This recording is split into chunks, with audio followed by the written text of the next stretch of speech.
about the, we're back to normal, I guess? As far as I know, I mean, we'll wait for more instructions, but, you know, I'm hopeful that, by the way, what is the next public hearing? No, I was actually, we just don't have to gonna worry say- about that, really. Okay. It's what, July 21st. 21st?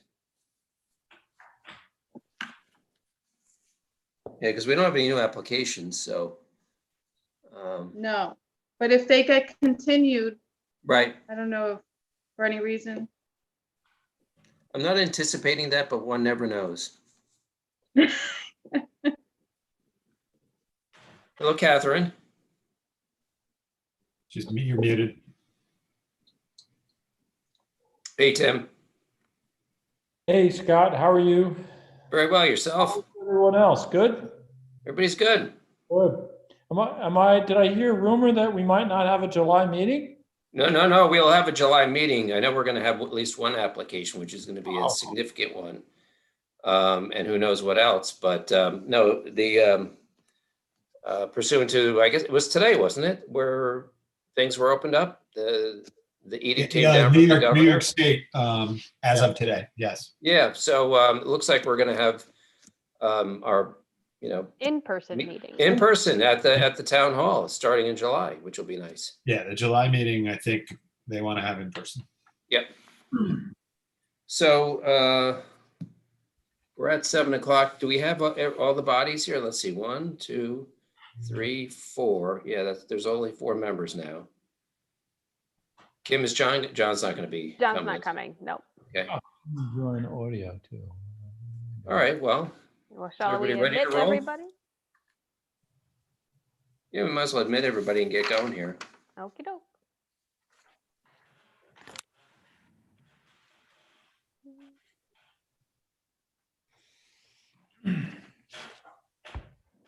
Is that everybody? Joel Herm's coming too. Okay.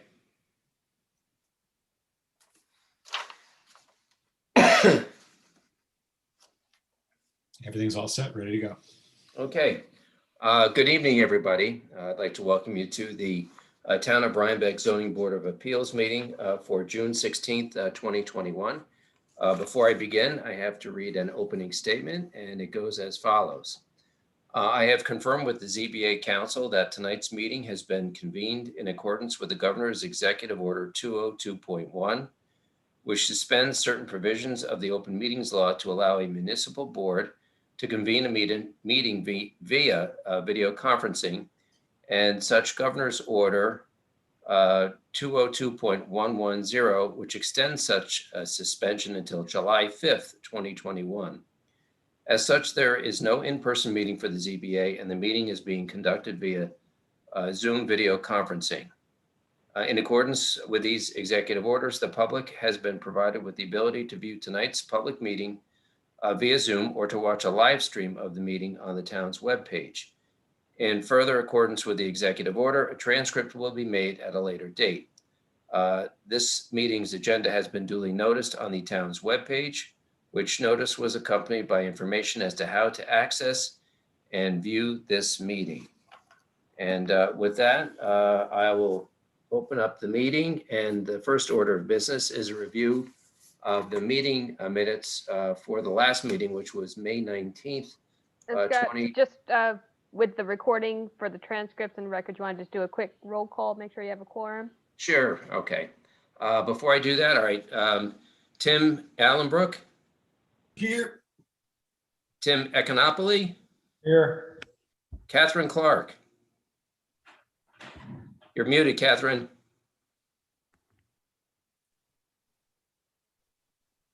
Here.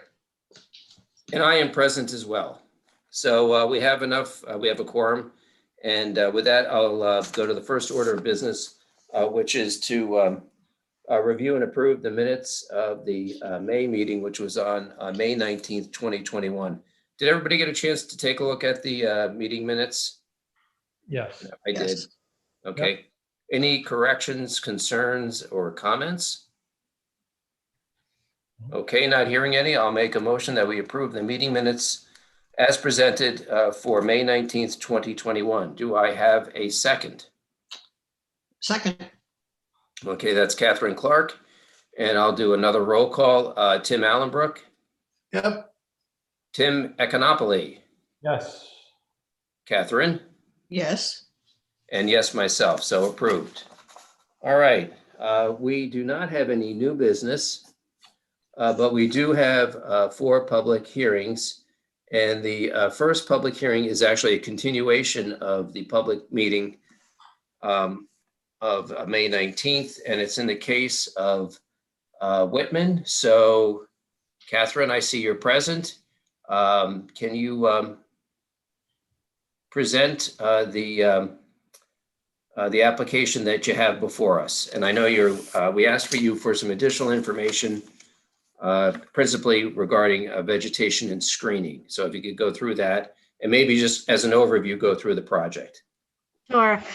For the overview, the project requires variances for the front yard setback, both of the side yard setbacks.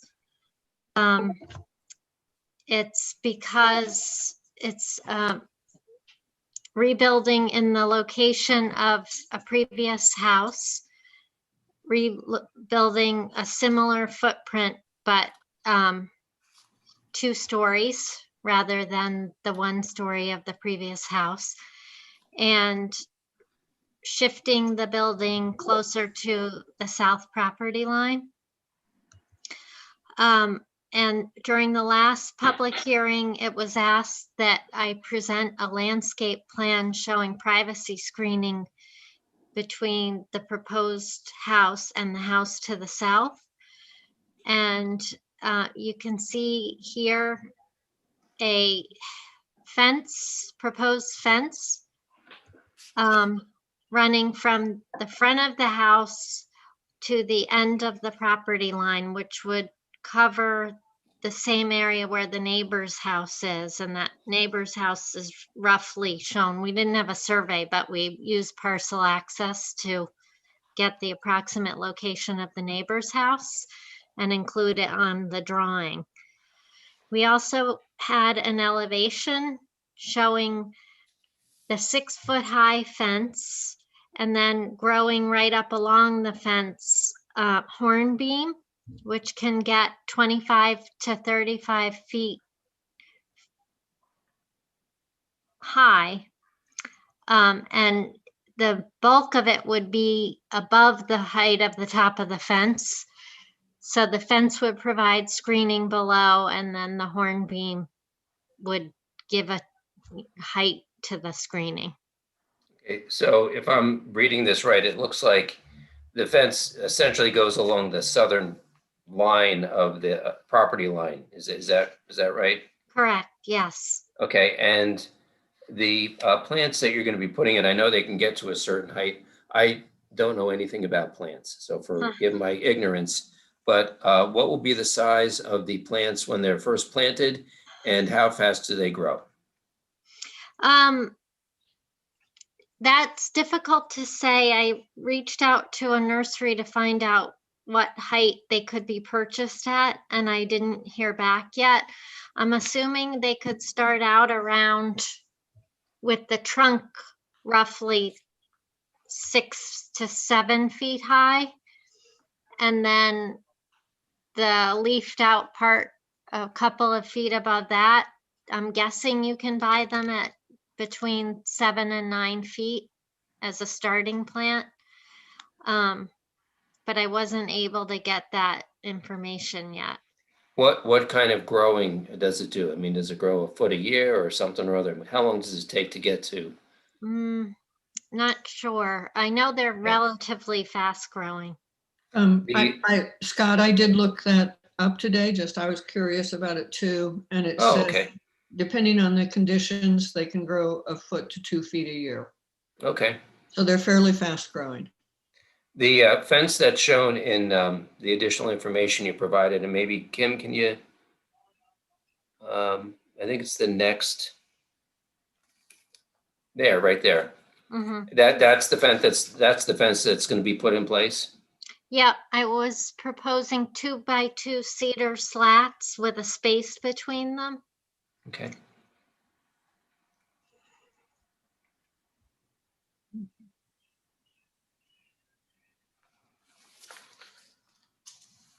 All right. Do any of the board members have any questions about the additional information that was provided to us?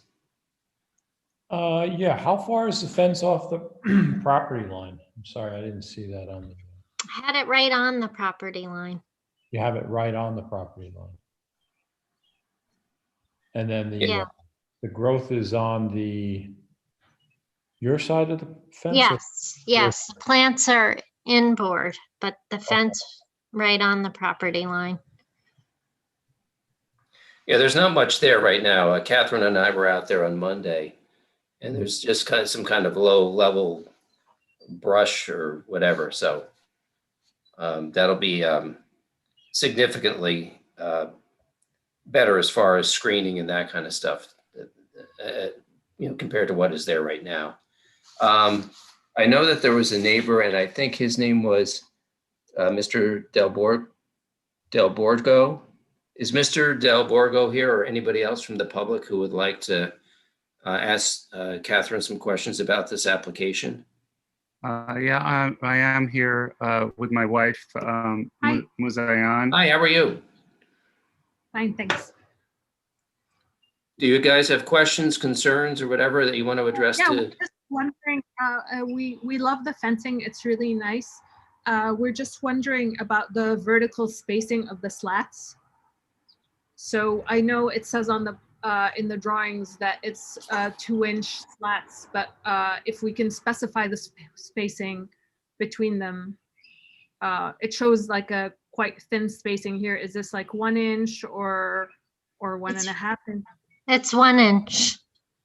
Okay, so and we wanted to know what the finish of the slats would be. I'm thinking of staining it black, just as is shown in this photograph. Okay.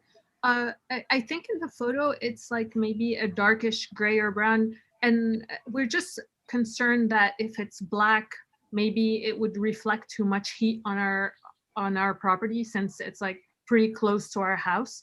That's Mhm. just a consideration. So if it can be something lighter, I know it's like it could get super dirty also. So Mhm. just like thinking about that would be so for us it's just like finding out more about the spacing as well as the finish, and with the consideration of the heat aspect. And it would be great to know the caliper that the trees would be planted at, just so we can know how much screening, because the hornbeams, they're semi-evergreen, they're very beautiful, but just so we can know what to anticipate in terms of like blocking the second story of the house.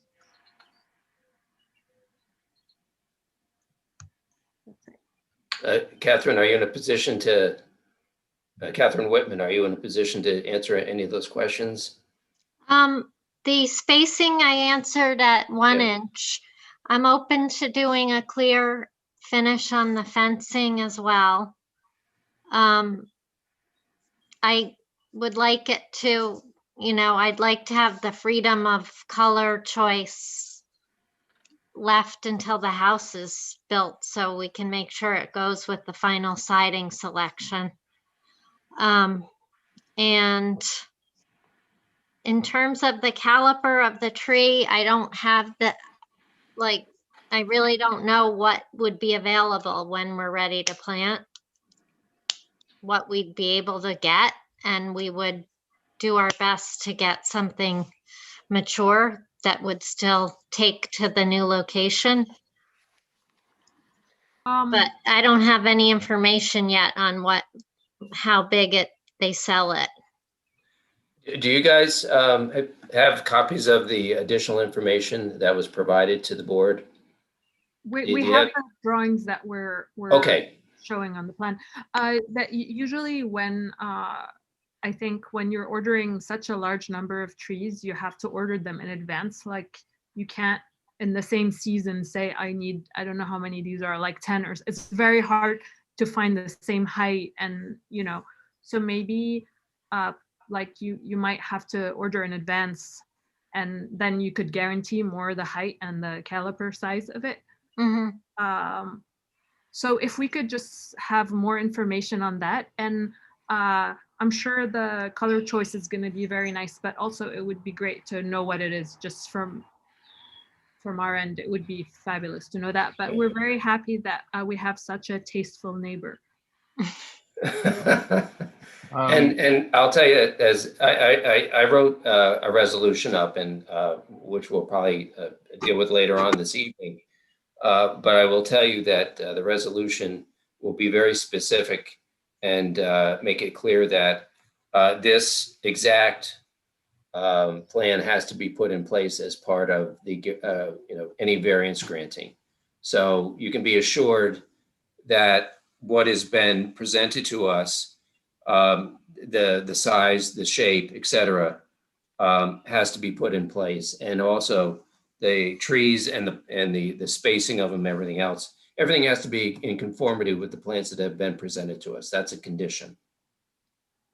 Just because they're not specified in writing, but I guess okay. I thought it was, and it may be on this slide itself, although it's very small. The spacing of them is specified. Yeah. Didn't you specify the spacing, which then would determine how many trees would be there? The caliper is not specified. Kim, can you make that bigger, maybe, just so we can get the top section? Because I think that's where the language that shows the number of trees, maybe. Okay. So, yeah, kind of go, I'd say, yeah, there you go. So they're going to be spaced 7 to 10 feet apart. Yeah, like usually it's hard to know if the trees are like really drawn at 7 feet wide or whatever, and it's hard to also get them. I mean, they would be quite expensive at 15 feet high. I mean, if that's what they're doing, that would be amazing. But usually they're planted a bit lower, so like that's like an additional layer of information that if we can get it in the next meeting minutes or something, it would be awesome, as well as the spacing of the slats for the fence. Yeah, well, I think that maybe that's something that can be a continuing conversation between you and Catherine. But at a minimum, you're going to have initially a 6-foot fence. Yeah, and then it's after that, it may take some time for the plants to get above the fence, and then give you more screening, in particular screening of the second story of the structure. But I think we're fine with the whole, the general nature of this. It's just like, if it at least reflects the intent to purchase trees that are at least as high as the fence, as was mentioned, like between 7 and 9 feet in height, or even 6 to 8 feet. But just so we know that it doesn't suddenly change to a 2-foot tree because that's the only thing they could get. There's some kind of assurance that the spirit of it is essentially reflected that way, then we're fine. We're not going to be nitpicky about the exact height. We just want some kind of assurance that it doesn't take 5 years to reach the top of the fence. That's all. Catherine, I assume you can give that assurance? You'll do your best to, assuming it can be done? Yeah. Thank you. And then the only other thing is, I'm assuming from this conversation that the variance is granted to, I think it was 8 feet more, the house being closer. Was that than the existing footprint of the previous house? Well, you're going to have to stay tuned for, okay.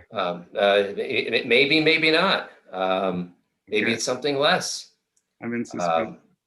But no, I don't mean to be coy, but we'll have a discussion at the end of this. We do have some other matters on, and we kind of did. So we'll deal with this public hearing, and then the resolution will be read later on in the evening.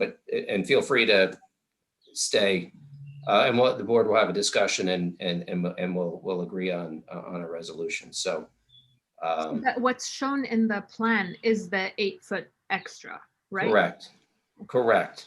But that doesn't mean that we have to grant the 8 foot. We could grant something else or not grant it at all and just keep it in the same place, you know, where the prior structure was. Okay. So Okay, thank you. there's different ways. And I will tell you, I was on site on Monday as was Catherine. Okay. So Great. we'll have that discussion. Will you share the meeting minutes with us? You can get anything you like from Chris Hedges, who is our zoning board clerk, and she's fantastic and very responsive. So you can get anything you like, you know, it's public record. But we will be reading a resolution later on this evening Okay. about this application. And also, just so you know, the video itself will be posted Fred can kind of provide a little bit more information, but the minutes that are recorded, so this actual Zoom meeting will also be posted and available to view at a later date as well. Okay. Thank you so much. Yeah, we don't have any further problems or questions. Thank you. Okay, great. Does any of the board members have any questions, concerns with regard to this application? And is there anybody else in the audience who has any question or concern about this? Okay, well, thank you, Catherine, for giving us the additional information, and thank you for staking out where the original structure was, as well as where the proposed structure would be. And since I haven't heard anything from anybody else, I will make a motion that we close the public hearing. Do I have a second? Second. Okay, and that's Catherine Clark. And Tim Allenbrook. Yeah. Tim Econopoli. Yes. Okay, Catherine? Yes. And myself, yes. Okay, so Catherine Whitman, the public hearing is closed.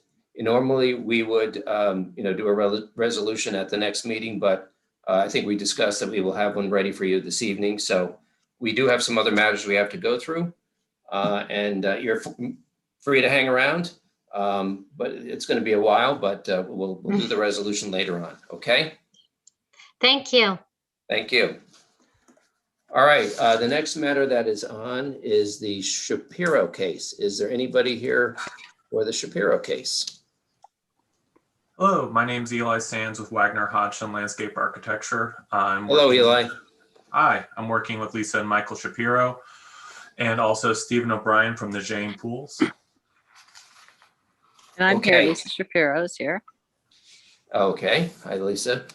All right, so again, if you could just briefly go through the application, and if there's anybody here, I think most of the questions were actually answered the last time around, and there was an agreement between the parties about maybe some additional changes, and that was nice to see.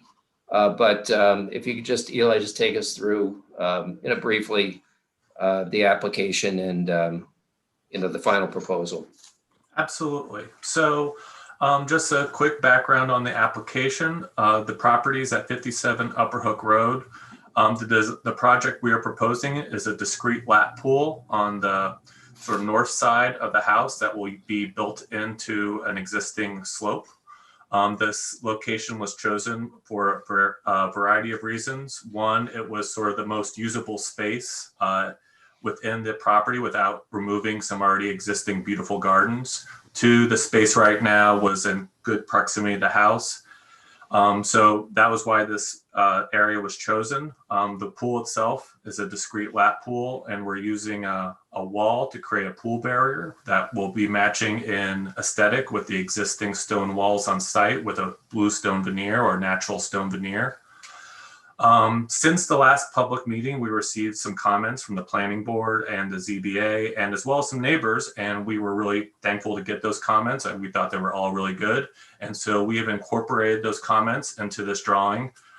Firstly, from the neighbors, we received comments that they would have liked to have our pool fence enclose all the mechanical equipment, including the propane tanks, which you can see we've now done on this drawing. And secondly, they wanted us to enhance the planted screen on the north side of the pool. And we've done that by changing out the original, I believe it was bottle brush or clethra, with a spirea, which is a larger growing shrub. And it's also more vigorous growing, and it has beautiful white flowers. We've additionally drawn in 2 layers of understory plantings that sort of fill in the windows and the existing understory. These would be rhododendrons and some mountain laurel. And so we've added 3 layers of protection from the pool to the neighbor's house. Additionally, we've added some comments regarding the other vegetation that we're proposing, indicating that the evergreen trees that are going to go in along the driveway screen are going to be Norway spruces between 10 and 14 feet in height, as well as highlighting the hornbeam hedge that we're going to be proposing around the pool equipment on the interior side for screening for our client. The other comment we got was from the planning board. They had noticed that we had a fence on top of our pool wall. If you go to our L200 sheet. So here, where we had the fence directly on top of the pool wall, we had an excess of 6 feet in certain locations that are highlighted in blue on this plan. This required an additional variance, which we brought up at the last meeting. And it was discussed that if we can just highlight where those areas are that are in need of that area variance, that would be enough. So what we're indicating now in this plan is we're showing those areas that are above 6 feet in total height, as well as giving top of fence heights and top of wall heights as well. So it should, hopefully that brings enough clarity to the areas where we'll be requiring this variance. Areas that are fence that is not highlighted in blue would be 6 feet or less. Okay. And the last additional comment we also got from the planning board, which we changed from the sheet, was on the lighting plan. That we were asked to indicate on our drawing that the lights that would be in the future trees would be no higher than 15 feet. And so we're just making a note saying that they will not be hung higher than 15 feet. Okay. Um, Anybody here from the, I'm sorry. oh no, I just have a couple of questions about Okay. about the plantings. Mm-hmm. Kim, could you go back to the new planting schematic? Yeah, there it is. And on the northern side, if you could enlarge that a little bit. So do the spirea then go all the way along the fence and then they come around the corner, so the spirea are also on that edge of the pool, the northern edge of the pool? Correct. Okay. And then on the mountain laurel, I'm not real familiar with those. Are those small trees? Are they shrubs? There are large, medium-sized shrub that grows in understories. They Okay. have a really nice flower in the spring. And we find them to be, they're relatively slow growing. That's why we're specifying that they come in at a pre-bought height. So they'll already start screening. And then I know last time when we talked about the plantings and you had said, well, some things you were worried about deer damage, which is certainly reasonable around here. Mm-hmm. You don't have any concerns about the rhododendron being gnawed to death? There's a potential. There's always going to be a potential for deer damage with rhododendrons. That specific rhododendron maximum, we have found to have some more success than others without getting nibbled on the deer. That being said, we have actually done work on the property already to try and minimize deer traffic through it. So hopefully we'll resolve some of that, but we just kind of have to keep our fingers crossed, unfortunately, on that one.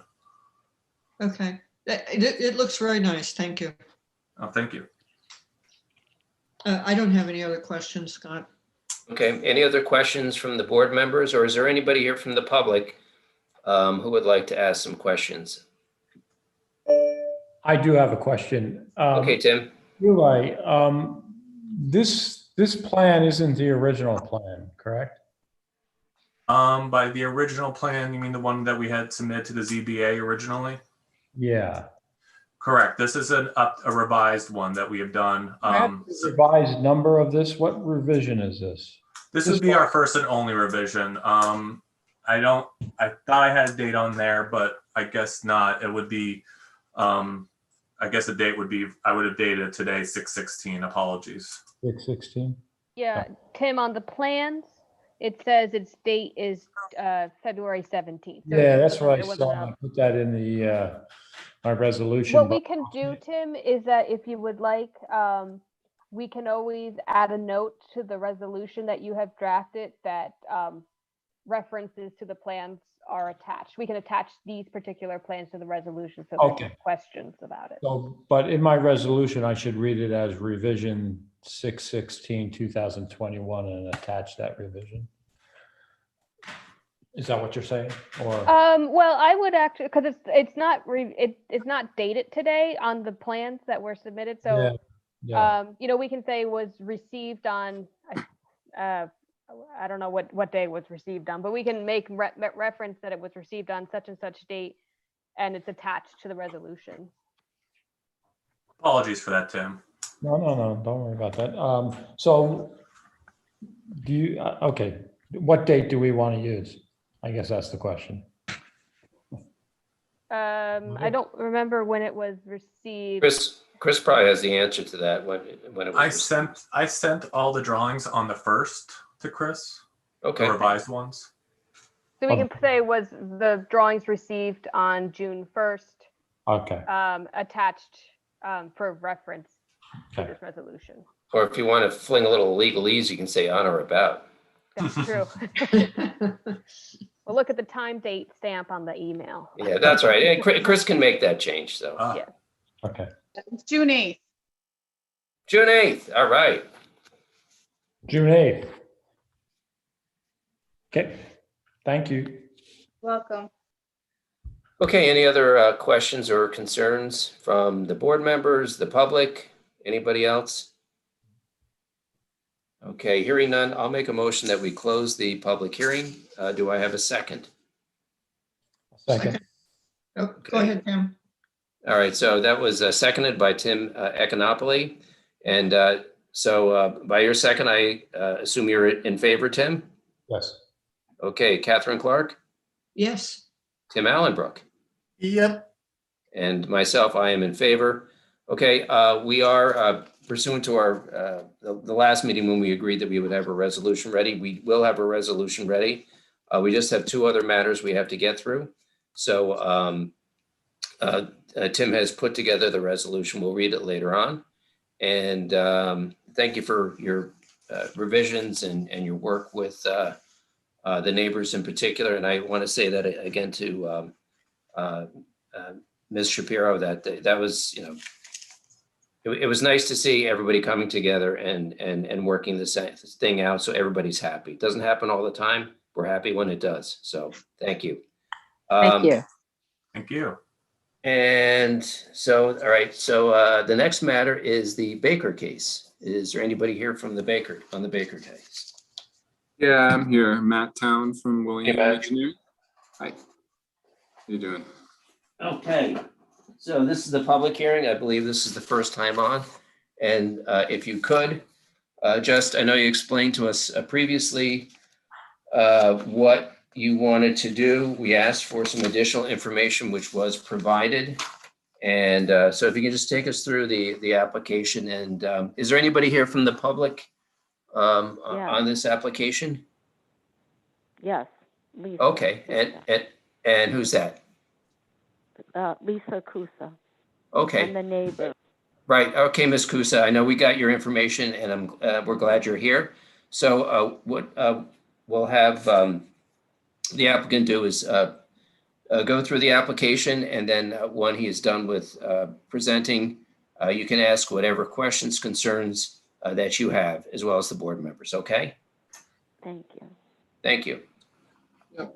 All right. So, yeah, this is Jeff Baker's property at 1010 State Route 308.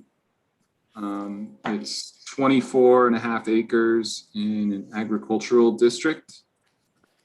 Jeff wants to construct his home on the property in the location of the existing cottage, which is going to be relocated, and it's going to become an accessory structure on the property. And that's where the first variance is required, because the accessory structure is going to be closer to the road than the principal dwelling. The reason for that is Jeff wants to put his principal dwelling in the prime location on the site, which has views of the lake. There's a lot of wetland and wetland buffer on the site, but there's no disturbance to any of it. There are several other existing structures on the site that are proposed to remain. There's an existing garage that's within the side yard setback, kind of near the principal dwelling, that's going to remain. There's an agricultural shed that's close to the road in the front yard setback. That's proposed to remain. And then, of course, the accessory structure, which is going to be relocated, doing soil testing with the health department tomorrow for that. And if any is needed for the principal dwelling. Jeff also wants to construct a pole barn on the site for storage of his agricultural equipment, which he has on his where he resides currently. He wants to relocate it here. This is going to be his home, his primary dwelling, primary home. The second variance is in relation to the aggregate of all accessory structures being greater than 1,500 square feet. And that includes the existing garage, the accessory dwelling unit, and then the proposed attached garage. So that totals 2,340 square feet.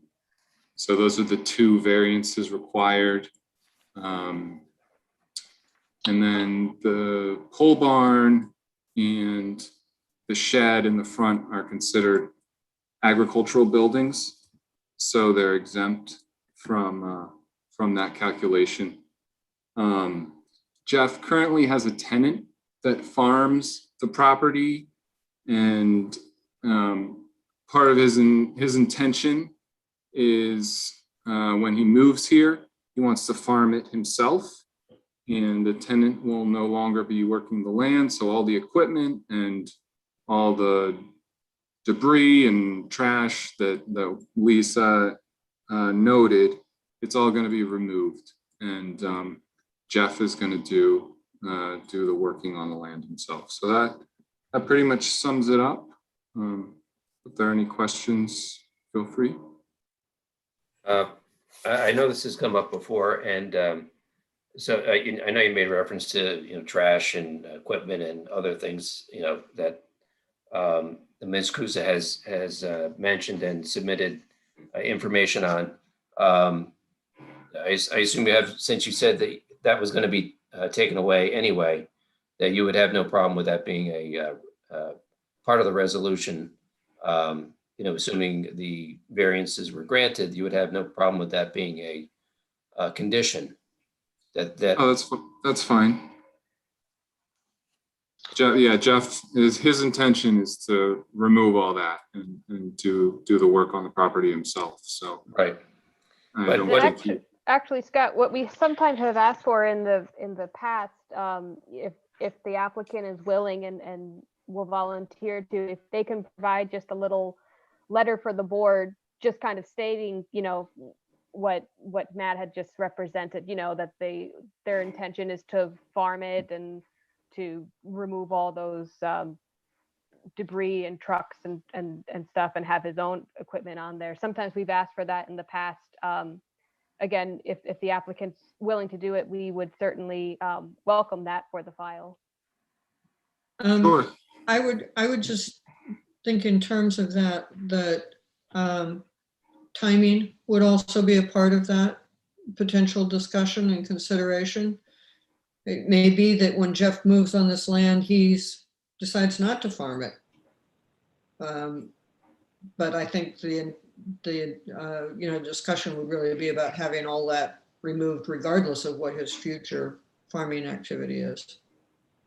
Right, and that's really what I was kind of getting at. Regardless, if the variance is, I mean, he's putting up a new residence and the pole barn and all that kind of stuff, and moving the house that's there. So I know he wants to do farming, but if, as Catherine said, if he doesn't do farming, what I'm really getting at is as a condition of granting these variances, regardless of whether he farms or not, there'll be a cleanup of the area. And those items will be removed, and that will be a condition of the granting.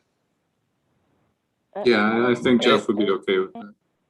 Right. Well, I mean, it's in his best interest anyway to make the place look nice. I don't know the protocol. Do you call upon me when I make a comment? No. Ms. Guza, please feel free to. You have the floor at this point. Ask Matt whatever questions you have, whatever concerns you have. Okay, great. Is Jeff on the call? He's not on the call tonight. He's not. One of my concerns is that he responded to me that he has a tenant farmer. And one of my questions to him was, what is a tenant farmer? Do you have a lease with him, a legally binding agreement, number one? Number two, what is the term on that? His response also says that he hopes that he will farm this land, and he may not farm it. That's his prerogative.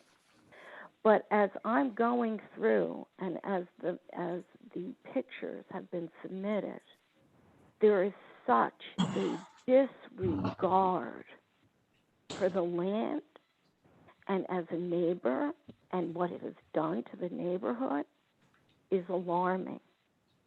And the thought that he is going to put up more pole barns for me as well as for others, I envision that as places to hoard things. Because this particular quote-unquote tenant farmer, I'm very intimate with. I have intimate knowledge of how he operates. And there have been times, and I understand Jeff lives in High Park, but the 3 fields are littered with equipment, and it's a cat and mouse game, and the equipment moves. So my request is, I'm listening to somebody who wants to do beautiful improvements, pools, a new home. There's landscape planning and there's fences, because if he chooses not to farm, and he may say, I don't want to farm, that's his prerogative. The thought of having this collection, you could have the debris removed, but it can migrate back. I know it for years. And given the history that this has been going on, and Mr. Baker never once came to knock on my door to say, is this bothering you? Or I'm sorry about this. And that is dangerous, in my opinion. So if you're going to grant the variances, my request, there should be landscape planning and there should be fences. Because if he wants to put up these buildings, that's his choice. But not everybody has to be subjugated to that view. Okay. Yeah, the properties you're speaking of, Ms. Guzar, one of the properties is the property we're talking about, I believe, but there are other properties too that are not the subject of this application. That's exactly. They're 2 separate parcels, and the one migrated. Now, secondly, an existing agricultural shed, I looked at the application, I laughed. Those were all virgin fields. Whatever existing sheds are there were migrated from across the street. There's no foundation. These are temporary structures that were moved. So as of right, in an agricultural zone, to not have a variance, those existing sheds did not exist. And that I am certain of. They were migrated. And if anybody, I never went on the property, I just took pictures from the road, they would see that they were temporary things, lean-tos that were moved from one side of the street to the other. And it's bad enough you can't contain one parcel. Now I see it migrating. All right, well, the subject of this evening, though, is the one parcel that we're talking about, that these Correct, but that So- one parcel is debris. And to even have it get to that point is a big question in my mind, with additional storages coming in. well, we're trying to make sure that what is there is removed, and presumably that will not occur in the future. I would like to clarify one thing. Does Mr. Baker own two separate parcels, or there's multiple parcels of land, one of which Mr. Baker owns, this one that we're talking about, and the others are owned by the tenant farmer? Can somebody clarify that? The tenant farmer, if you're going into town, Is across the tenant road. farmer on 308. The Yeah, tenant farmer is on the right. He's across the road from Mr. Baker. Right, and Mr. Baker is across from the tenant farmer, which that has migrated. And then Mr. Baker, I believe, has 2 additional fields. Matt, do you know what parcels he owns? I mean, it was my understanding he does not own the parcel directly across the street, but I don't know that. I think I Jeff? have No, a aerial. Hold on, let me see if I can find it. Here's I'm an sorry? aerial. Oh, Right. I'm putting up an aerial on the screen, which might be, I don't know, Ms. Kusa, if you're able to, if you're, it looks like you're on I'm the not, phone, I so you can- can't. Can't see it. Okay. Basically what it shows is that he does not own that parcel or parcels on the other side of the street. I guess that would be the north side. Well, they're separate parcels. I mean, Mr. Baker could own one of them. I mean, we Yeah, could look it up, I but- believe he does. I'm pretty certain he does, because I had a discussion well over a year ago with the tenant farmer. And he said, yeah, I'm leasing this from Jeff. Well, we don't have a title search. We don't know. And really, I think we're starting to get a little far afield, because what we're really dealing with is this subject parcel and trying to remedy whatever situation there is there, and then hopefully have it improved. I have a quick question, and it deals with the pole barn. We got some sketches for the inside of the pole barn, and as best I can tell, there's just going to be inside of it just a toilet and a sink. That's it. The pole barn? I don't think there's a toilet and sink. No, there's. It's in the attached garage. Oh, the attached garage. I'm sorry. Oh. Yeah, actually, Scott, would you like to just go through the submissions that Mr. Yeah. Towns had provided from the Yeah, Matt, beginning? why don't you just, okay. So do you want to start at the beginning? And Sure. Yeah, so those are photos of the accessory dwelling unit. That's the cottage that is currently in the location where Mr. Baker would like to put his home. That's going to be moved to Then this the was location on the. And then this was the rendering that we also requested for the principal house. Yeah, this is what he wants it to, what the aesthetic will be. It's single story, slab on grade, lots of windows to take advantage of the views of the lake. The right side will be, yeah, here's, so 2-bay garage. Okay. Yeah, 2-bay garage. And then he's got closets. Those are those are for storage, just because there's no basement. So it's a, place to put clutter. He'll have some built-ins, and then utility room that explains itself. And then, yeah, there'll be a bathroom in there with a rec room that he wants to put a pool table in. So with the bathroom, is it just a toilet and sink and then the washer dryer? Yeah, No tub, no shower? correct. And you really get into the bathroom from the rec room, it looks like. Yep. I mean, okay, so it really seems more associated with the rec room, the rest of the house, than with the garage. Yeah, that's correct. And I just want to just confirm, no kitchen or sleeping rooms of any sort, just to make No, sure, he- again, it's not part of the accessory dwelling unit. Yeah, he doesn't want an accessory dwelling unit there. There's no intention for that. So no kitchen. Nope, no kitchen. Okay. And this was the middle. So Matt, do you want to just kind of walk us through a little bit? Yeah, I mean, this is, there's a bedroom with, looks like, yeah, a couple bathrooms, office, So, the main living Matt, room, and kitchen. can you tell us where the rec room and the garage is in relation to this? Yeah, so that would be, I believe, off the right side of this page.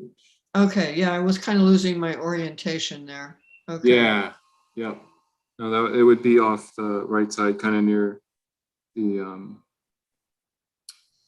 table, kitchen. And then the left side will be his master bedroom, master bath and closet. So that's the left side of the house. And so I thought these were 2-bedroom houses. Yeah, it's 2 bedrooms, and then they're gonna have an office.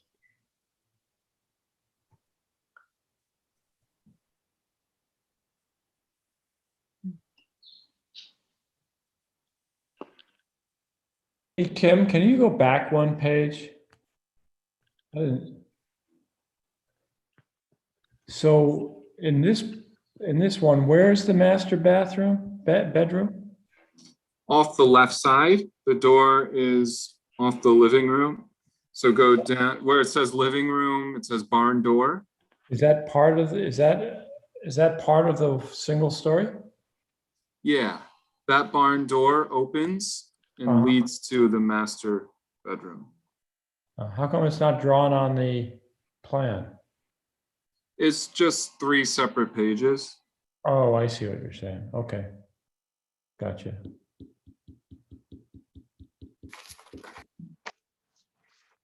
It's a little confusing. Yeah, it is. Okay. Could you go back to the original page, Kim? The bathroom, the master bed. Master, yeah, the next one. the master, okay.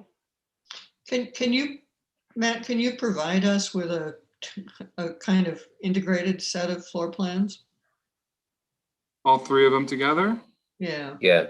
With Yeah, I can. With the garage and the rec room, just so we can kind of see what the whole thing looks like. Sure, I'll put that together.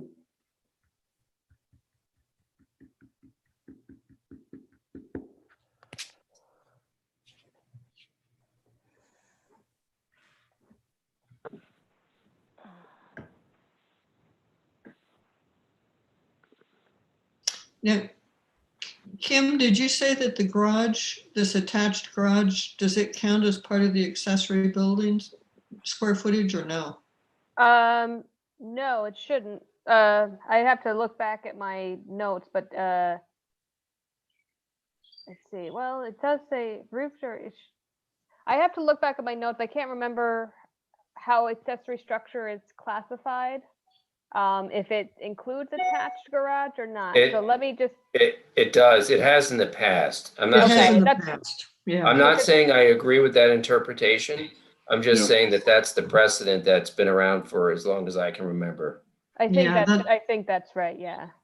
that's why I was asking. So we'd want to Yeah. make sure we have the square. That's another reason to have an integrated plan so we can see exactly what the square footage of the garage part of it.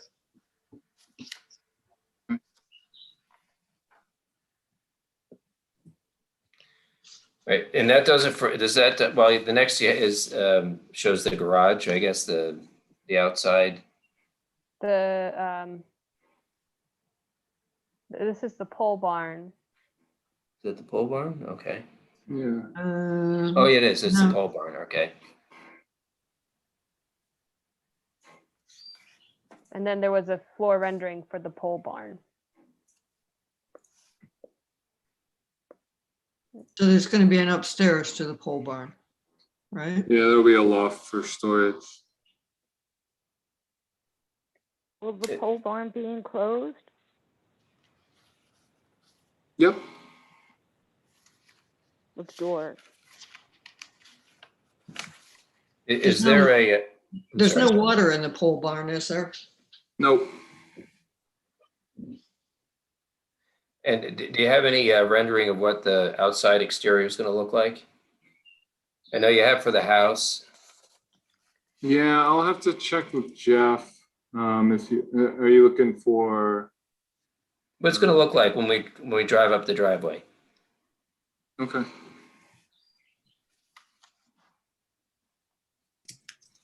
You be able to see the pole barn from 308? No, you won't. There's trees in between. There's vegetation in between. At least now there is. The vegetation on Route 308, as the pictures demonstrate, there's no vegetation there. It's just overgrown weeds. And my request would be for that particular field with the debris, and that is Mr. Baker's field, there should be some kind of fencing or landscaping provided.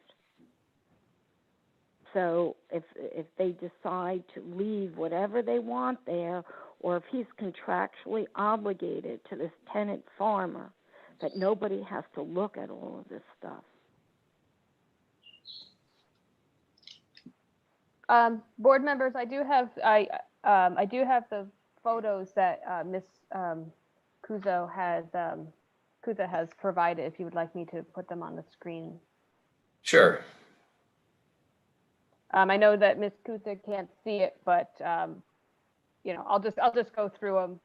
Okay. And I don't know if you have your submission. These are just in chronological order as to how you submitted them. So I don't know if that would help, but. No, well, I've taken the pictures over the course of about a little over a year and a half, and I took the most recent ones, June 14th, and I dated them. That's the way that agricultural, quote unquote, farm is looking. Which side of 308 is this? This is the It's east. on the left side of 308. Okay, These so are not the right side. I The took east one side. picture of the right side of 308 to show there are 4 buses, and those buses migrate from the right side to the left side. That's my request. If you're gonna put something up, landscape it, fence it. There's only one picture in there of 308 on the right side, and it has 4 buses. I think this is the picture that. Yeah. Right. Yeah. The other photographs show equipment that's actually on the parcel we're talking about. Is that right? Yeah. I'm the sorry, one, could you the repeat preceding that? ones. The preceding ones. Yeah, that's not Jeff's property. Right. There. This current one is not Jeff's, but are these Jeff's properties? Yeah, the other ones are. Yep. Okay, thank you.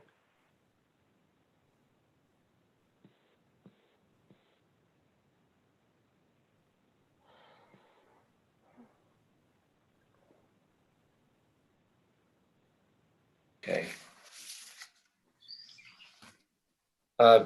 Do the board members have any other questions and concerns about the application? No, I don't.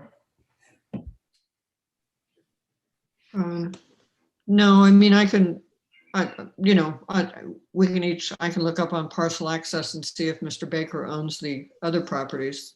I realize this is the one that we're speaking about. Catherine, I had checked parcel access myself following these photos that came in. At least from parcel access, it looks like Mr. Baker just owns the property, at least as a property record holder on this one that's in front of the board. The one that's across the street is not owned by Mr. Baker. Oh, thank you. I get that parcel. Like I said, at least this is based on parcel access. This could have changed, but the red highlight here is what is owned by Mr. Baker. These are not, this is not owned by Mr. Baker. Okay, thank you. Yeah, thank you. Well, it's my apology. That is the one across from the tenant farmer is not Mr. Baker's. No, the one right across from the tenant farmer is Mr. Baker's. It's kind of an That's what L I shape. thought. Okay. It's kind of a, it It has a little, has like a little hedge, so it looks kind of like two fields. It's technically one property, but there's like a little hedge grove that kind of does Yeah. look like it splits into Okay. two fields. but it's all one parcel. It's all one parcel. Yeah. And that is his. So Yes. The junk is on 423606. Right next to the sheriff's substation. Right, and that's owned by somebody else, It's obviously. owned by somebody else. All right. Well, we need some more information, in which we've discussed, and that is basically a floor plan showing, integrating what you've provided to us in the multiple pages into something so we can have a better idea of where everything is. I'd also like to see what the pole barn is going to look like, and it's all part of the balancing test that we have to, what's it going to do with the neighborhood? How's it going to look with the rest of the neighborhood? All that kind of stuff. So we need to see, what the pole barn is going to look like. We have an idea of what the house is going to look like. But again, we'd also, I think, like to get a better idea of exactly how these plans, merge together. If you put them all, kind of combine them all on one sheet, I think is what Catherine was asking about. And I agree, absolutely. Also, Matt, you mentioned that these were one-story contemporary structures, but the plans, just part of the integration is the plans are 2 or 3 stories. So Which plans? the plans that we were looking at with the master bath upstairs and the bedroom and office and living area downstairs. Oh no, that was all. It was all one story. I'll put it together. Okay. I'll make Yeah, it. no, Yeah, it's causing confusion. So if you look at this in the lower left, there are what written vertically. It says barn doors. Okay, and then go to the next sheet. Those barn doors connect to, in the bottom right, it says barn doors. So that's where that side connects. And then the barn doors on the left side, where it says living room, connects down to the master bedroom. But like I said, I'll put it all together into one, so it's clearer. I understand. All right, thank you. All right. Kim, obviously we need a little bit more information. Your thoughts and counsel on closing the meeting subject to receiving those items or leaving it open until we receive those items? I think either, what we had done when we had recently requested some changes, we kind of like left the public hearing open and then just had a resolution prepared. I do have a question of how does ZBA, I know there was some, discussion from the public about fencing or landscaping. Is that anything the board wants to see? Is that something that is more on the planning? I mean, I believe it is in front of the planning board currently for Yeah, a site plan. They special use actually, permit. I'm sorry, just real quick, the planning board approved of it, approved the plan, so we don't have to go back to them. They approved it conditionally based on health department approval and ZBA approval. So Okay. they're happy with what you see. Matt, that the health department approval was on the septic for the house that's being moved? Correct. Okay. I mean, I don't think the fencing is something that's a planning board consideration, and I presume they considered that.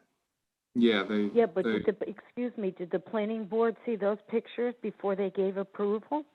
I have no idea. We do not we interact with the planning board, but we don't attend their meetings and things like that. So I do not know what was before the planning board, but that's public record, and you can find out exactly what was before them by talking to the planning board clerk. What's And- before us is this application. I'm sorry, Kim. Oh, I was just going to say that, we have had discussions, with with Matt on behalf of the applicant about removing the debris and kind of keeping the property in a more reputable state. And that's just, sorry for the lack of word to use there. But, I think that we should incorporate that discussion into the resolution.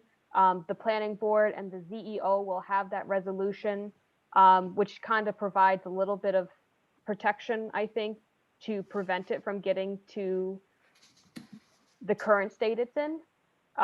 So my suggestion for the board, whoever's, I think Tim Allenbrook, I would just kind of include a sort of discussion about that, which kind of just provides a little bit of conditions as we had discussed to maintain the property in a good condition. Okay. Can I ask anybody a question? Who would want to live next to that property the way it looks? We're trying to make sure that doesn't happen. That's why I truly, truly appreciate it, because I've been fighting alone, the one next door, and it's migrated. And that's why I'm listening to these beautiful improvements, pools, new houses, and they have to put landscape together and fences. Something as horrendous as this with a historical timeline makes me nervous. He could do whatever he likes. That's his property. But I don't have to be subject to it, and neither should anybody else. That's the entranceway into Rhinebeck. It's 1,000 feet from the property. Welcome to historical Rhinebeck, founded in 1686. I mean, that's the bottom line. I appreciate any support. I wish him well, okay? But I think that this needs to be looked at just to protect however you want to write that in your resolution. I mean, some landscaping, some fencing. And that existing shed did not exist. That was transported across the street. As far as the fencing goes, each property is different, and the other properties we were talking about are very close to each other, and it's a different situation. And here we are trying to write into the resolution, and we're going to get a letter from the applicant, but we're also going to write it into the resolution as part of any granting of a variance that all this debris be removed, and that gives some teeth. I think to any official who, if something happens, to go in and say, hey, you got to get rid of this stuff. So no, I agree. That's what we can do, and we will do that, because we are aware of the situation. I appreciate that, and it should be very defined on what's agricultural equipment, because buses that go back and forth between the two properties are not agricultural. abandoned trucks, garbage pails, mattresses. Okay, so I think you folks have heard me. You've been very generous with your time. I wish Mr. Baker well, but I think there has to be some respect for the neighbors and for the entranceway into Rhinebeck. I agree with you, and we appreciate your comments and the information that you have provided to us. Again, we will build whatever safeguards we can into the resolution. I appreciate that. Just remember, you were driving past that to get to your home. What do you want to look at? Yep. Some nice fencing and some growing trees, or that. And he doesn't have to do it for all the fields. Just do it the one that they keep crossing over. And that's the problem with the right. The right side does not listen to boundary lines. I fought with him for years, so it's not just a disgruntled neighbor. No, I understand. So in any event, I am going to leave you folks to do what you need to do. And will there be another meeting after this? Or That's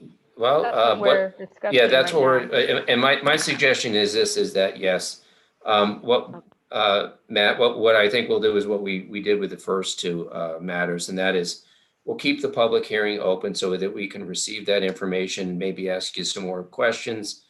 Maybe Ms. Kuza has some more questions, but we will represent to you that instead of having to wait an additional 30 days after that, assuming we close the meeting, we will have a resolution ready for you at the next meeting.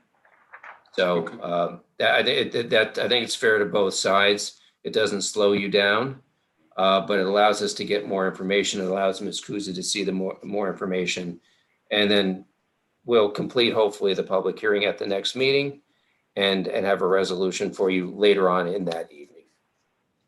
Sure, Okay. That's very fair. Thank you. Okay, so I'm just going to make a motion that we continue the public hearing until the next board date, which is July, was it 20? Chris, was it 21st?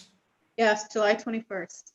Which, by the way, gang, we may see each other. We may be together in town all together, which would be nice. Again,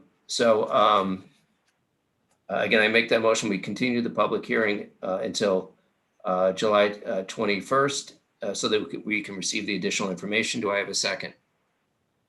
I'll second. Okay, and that's Tim Econopoulos. So Tim, I assume you're in favor of that? Yes. Okay, Catherine Clark? Yes. Tim Allenbrook? Yep. And I am as well. So we'll get them more information and we'll have a resolution ready that evening. Okay, thank you very much for your time. Okay, thank you. Thank you, Ms. Kuza. All right. Hannah, you're next.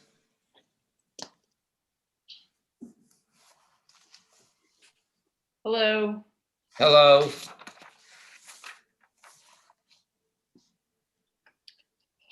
There you are.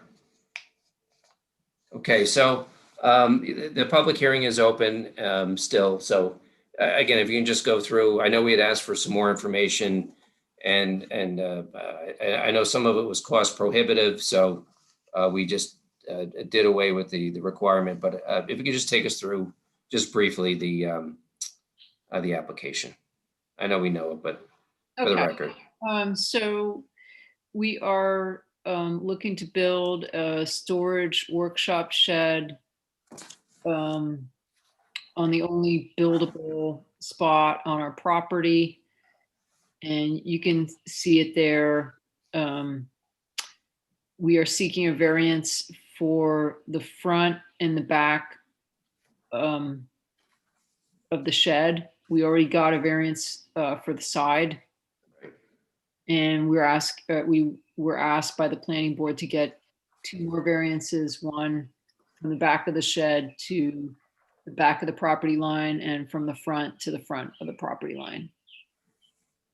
And I know we asked you, or may have even been me, asking for some kind of rendering of what the the structure would look like. And basically, as I understand it, it's going to be the same color as the house, right?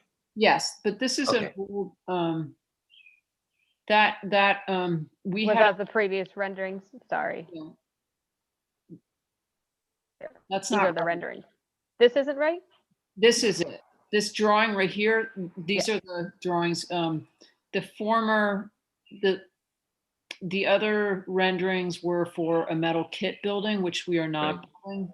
We're building this from scratch, and we're going to use, I believe it's called hardy board, a kind of composite siding. To cement product, basically.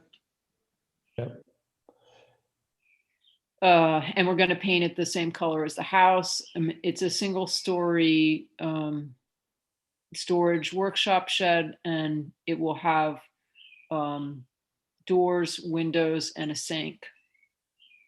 And the doors, the west elevation faces the road. Okay. Oh, okay. It's at a little bit of an angle, but it's the closest one that faces the road, right? Yes. Yes. Yeah. Oh. Now the siding, the hardy board, is that clapboard or? Yeah, that- it's clapboard. Okay. It's like clapboard, That basically. match the house. Yeah, it's gonna be this painted the same color. Yeah. Is there going to be heat? There is going to be heat in there too, right? Yes, heat and It'll be a And- heat pump unit, so it'll be a dryer, a sort of cooler and a heater. Oh, heat pump. Yeah. And you're just going to have a utility sink or something like that in Yeah, there? just a slop sink. Yep, okay.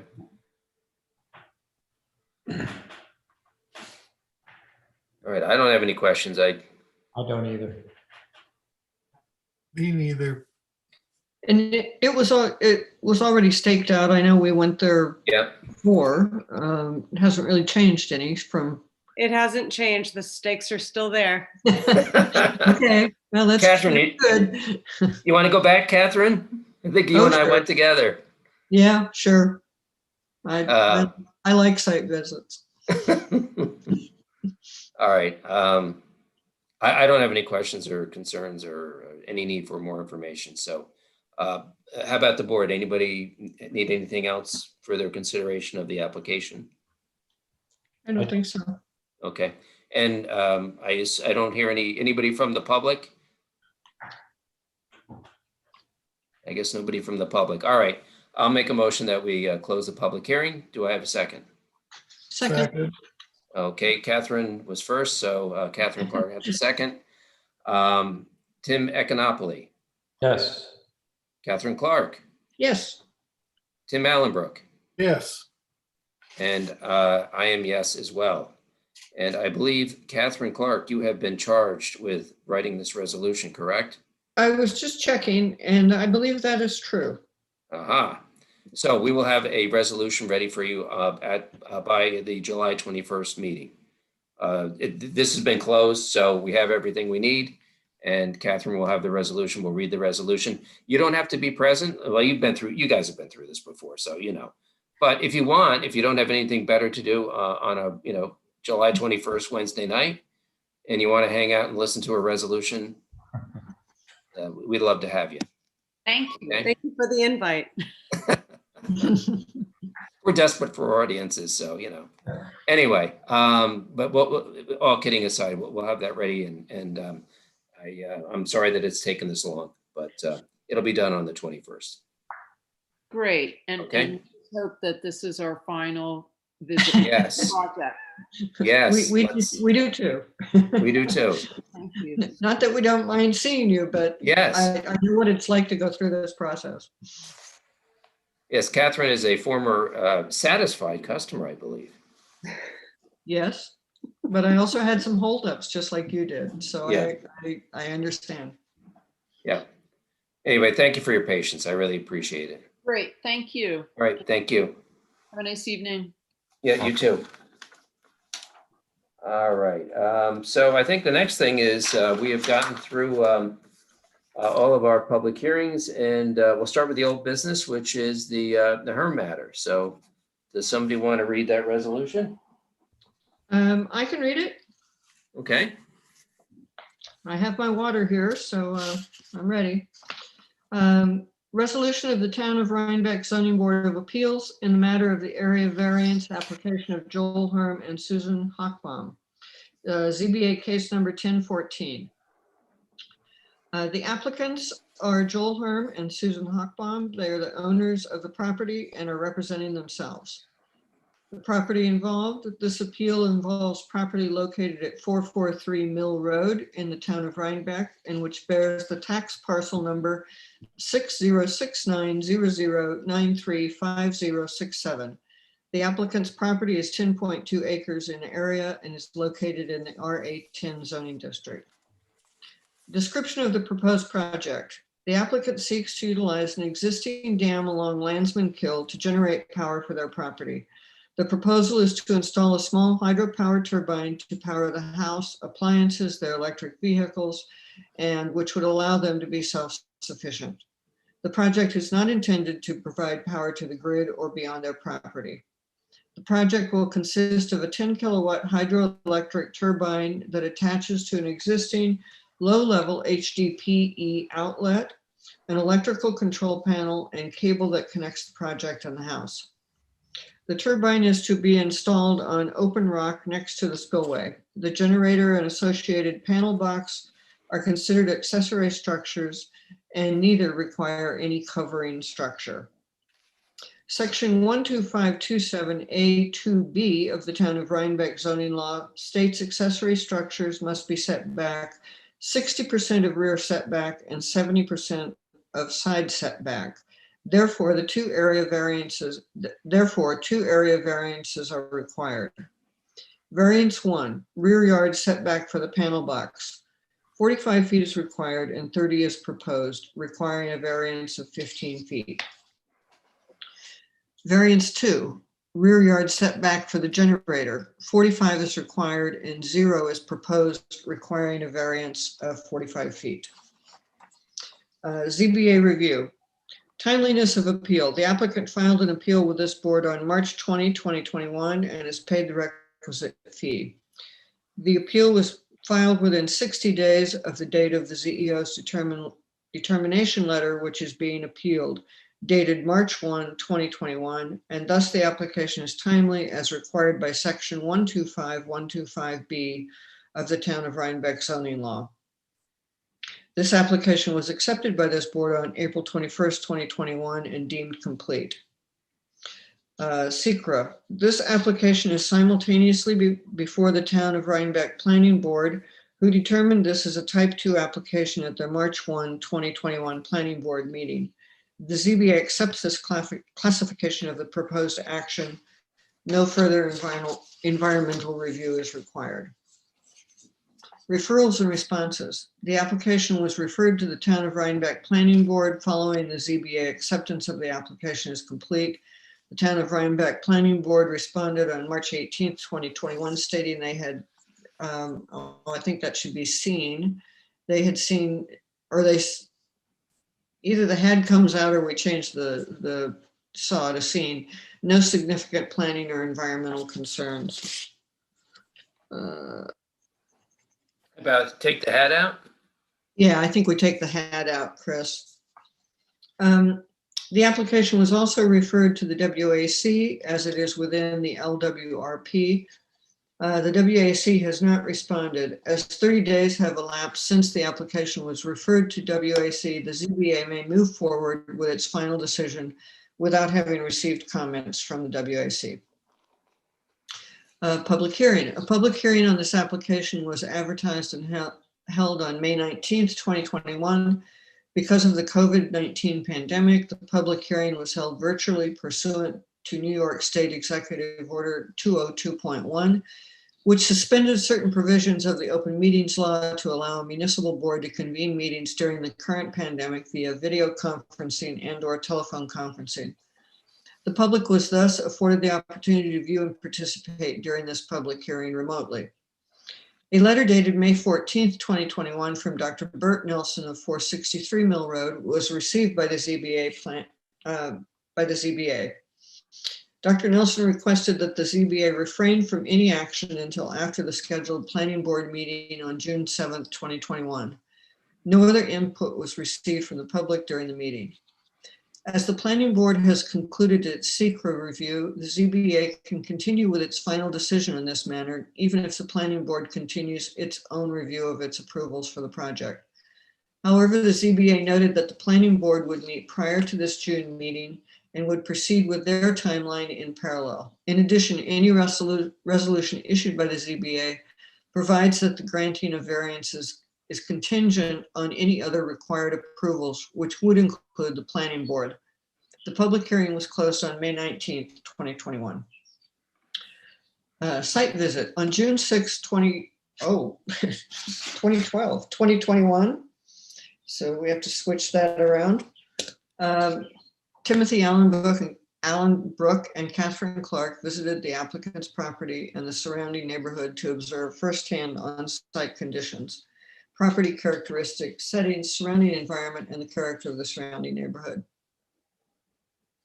Findings of facts and conclusions of law. Balancing test. In our review of the variances sought, we've considered the benefit to the applicant if the area variances are granted as weighed against the detriment to the health, safety, and welfare of the neighborhood or community by such grant. We determined that the variances requested should be granted because there is no perceived detriment to the health, safety, and welfare of the neighborhood or community by the granting of the variances. Consideration of 5 factors in balancing test.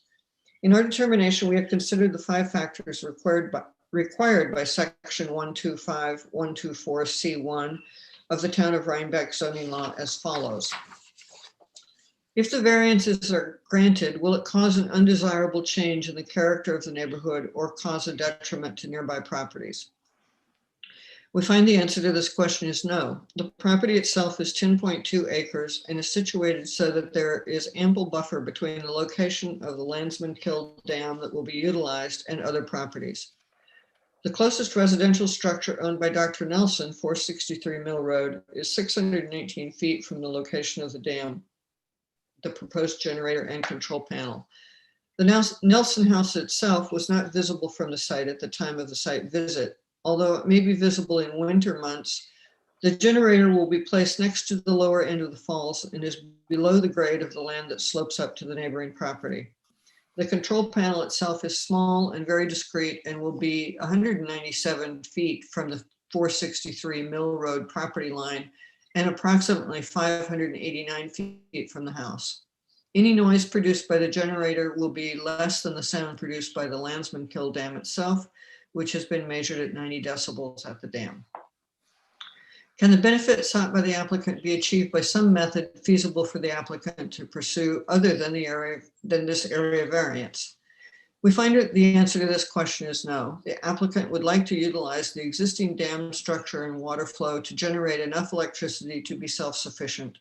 Thus, the location of the panel and generator are determined by the location of Landsman Kill and the existing dam structure. The proposed generator requires minimal changes to the current landscape.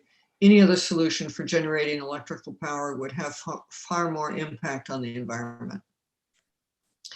Are the requested area variances substantial? We find the answer to this question is no, given the size of the applicant's property and the surrounding topography. The neighbor to the east, the Grasmere property, is directly opposite the proposed generator, but there are no structures on that portion of the property. The next habitable structure to the east is more than 2,500 feet from the dam. The applicant has a 50-year renewable easement with Grasmere. Will the proposed variances have an adverse impact on physical or environmental conditions in the neighborhood or district?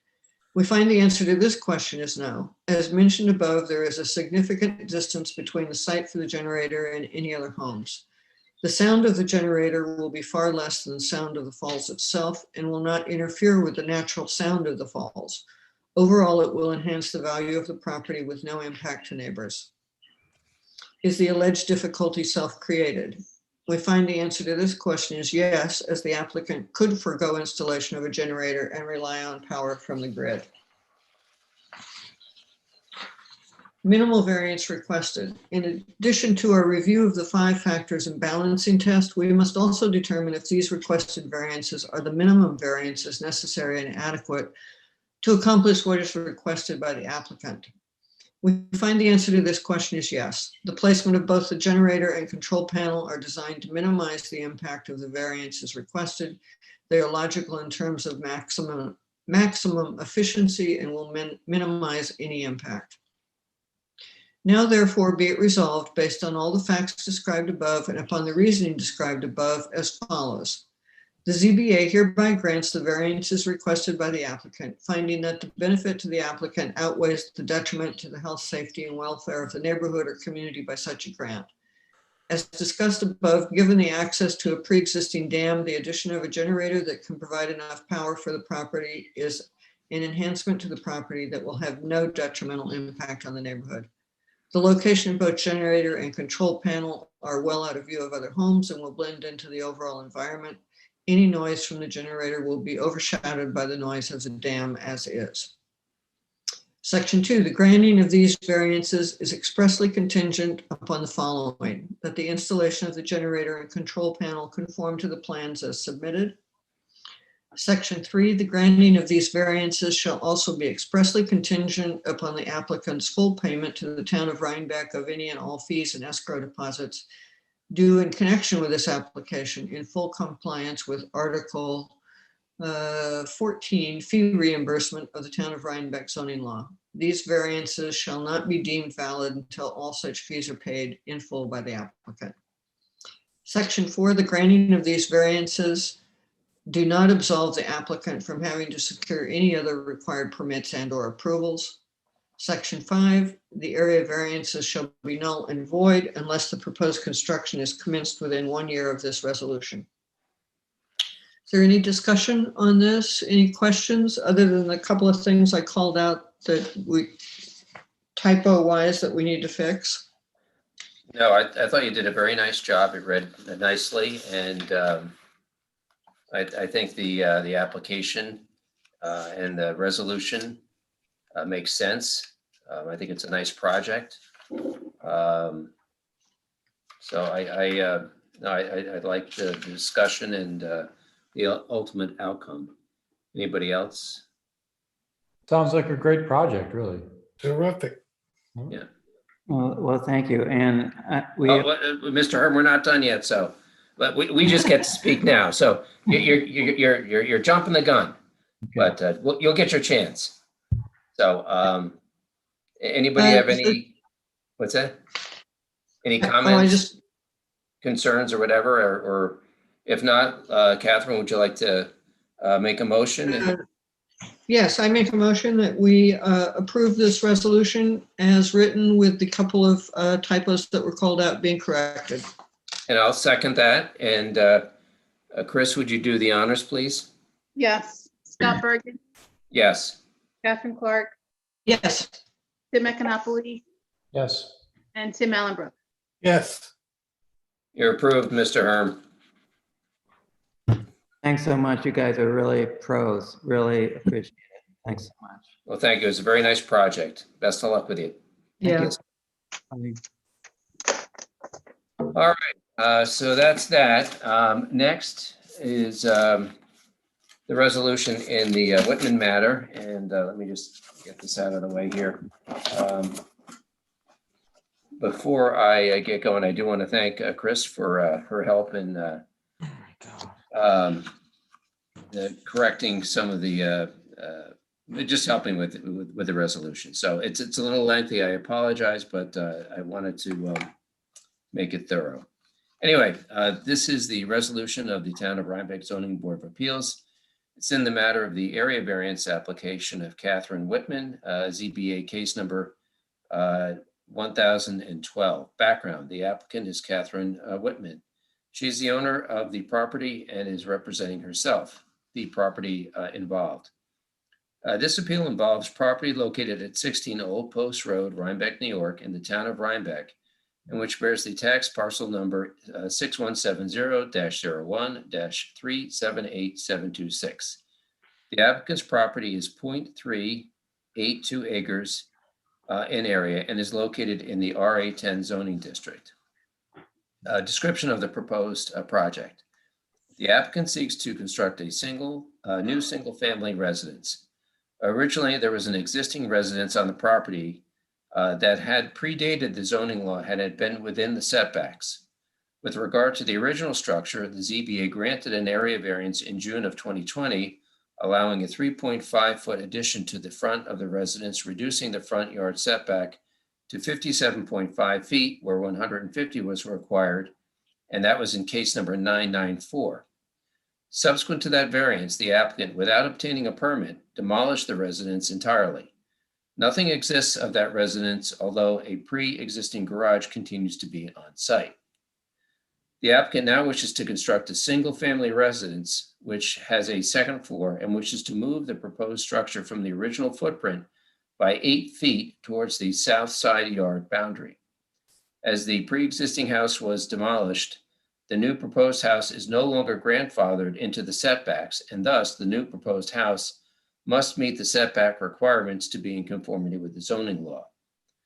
There has been some confusion as to the actual extent of the side yard setbacks, as well as the front yard setback when the application was originally submitted, as the applicant provided different plans to the ZBA than was submitted to the building department. This required an amendment to the original determination letter dated March 29th, 2021, and an updated letter from the acting zoning administrator dated April 21st, 2021. The applicable sections of the town of Rhinebeck zoning law require a 150-foot front setback. In addition, 100 feet side setbacks are required. And finally, the allowable building coverage must equal 7% of the lot area, or 1,163 square feet. Accordingly, in the present case, 4 variances are required. Variance 1, front yard setback of 150 feet is required, and 55 feet 5 inches is proposed for a variance requested of 94 feet 7 inches. Variance 2, a 100-foot side yard setback from the north side is required. The proposed setback is 25 feet 2.5 inches, requiring variance of 74 feet 9.5 inches. Variance 3, a 100-foot side yard setback is required on the south side of the property. The proposed setback is 23 feet 3 inches, requiring a variance of 76 feet 9 inches. Variance 4, the allowable building coverage of 7% of the lot is 1,163 square feet. The proposed building coverage is 1,770.75 square feet, requiring a variance of 607.75 square feet. During the course of the public hearing, the ZBA asked if the proposed house would be on the same foundation as the original house. The applicant stated that the house would be moved 8 feet to the south in order to provide more distance between the house and the driveway. Presently, the driveway to the garage essentially abuts the footprint of the prior building.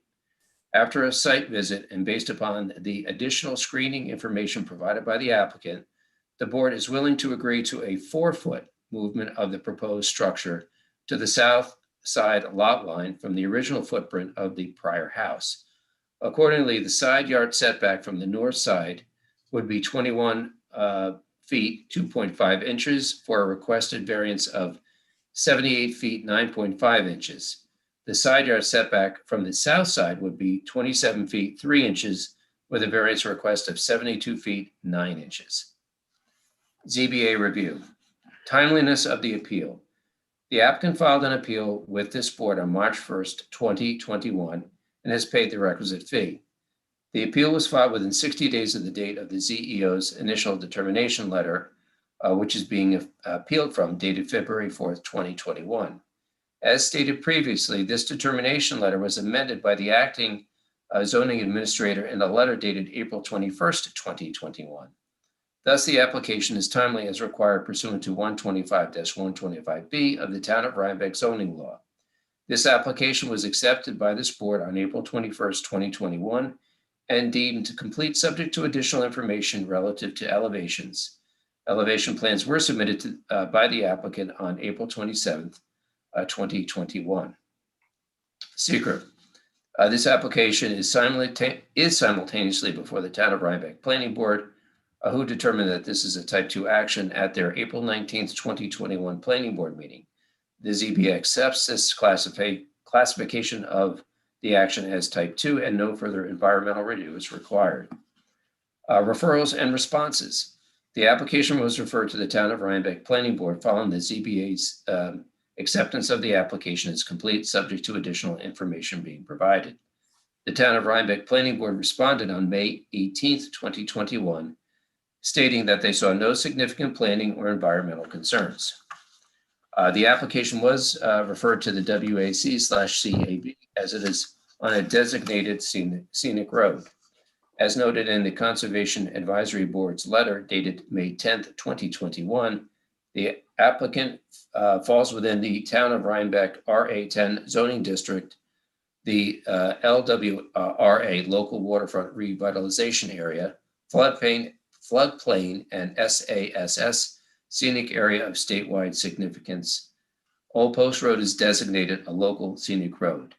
The CAB found that the proposed project is not expected to have a significant impact on the LWRP, the floodplain, SASS, but because of the change in style of the single-family residence, the CAB stated that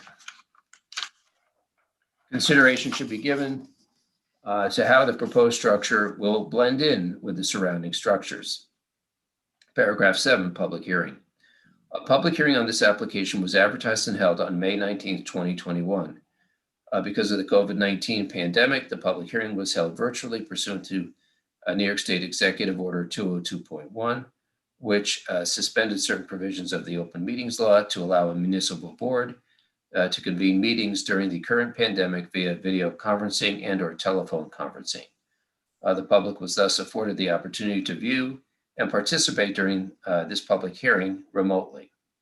A neighbor, Philip Del Borgo, residing next door at 14 Old Post Road, was present and provided an email on May 18th, 2021, stating that he had concerns about the request to reduce the south side setback and the screening between his property, as the applicant had removed plantings between the properties.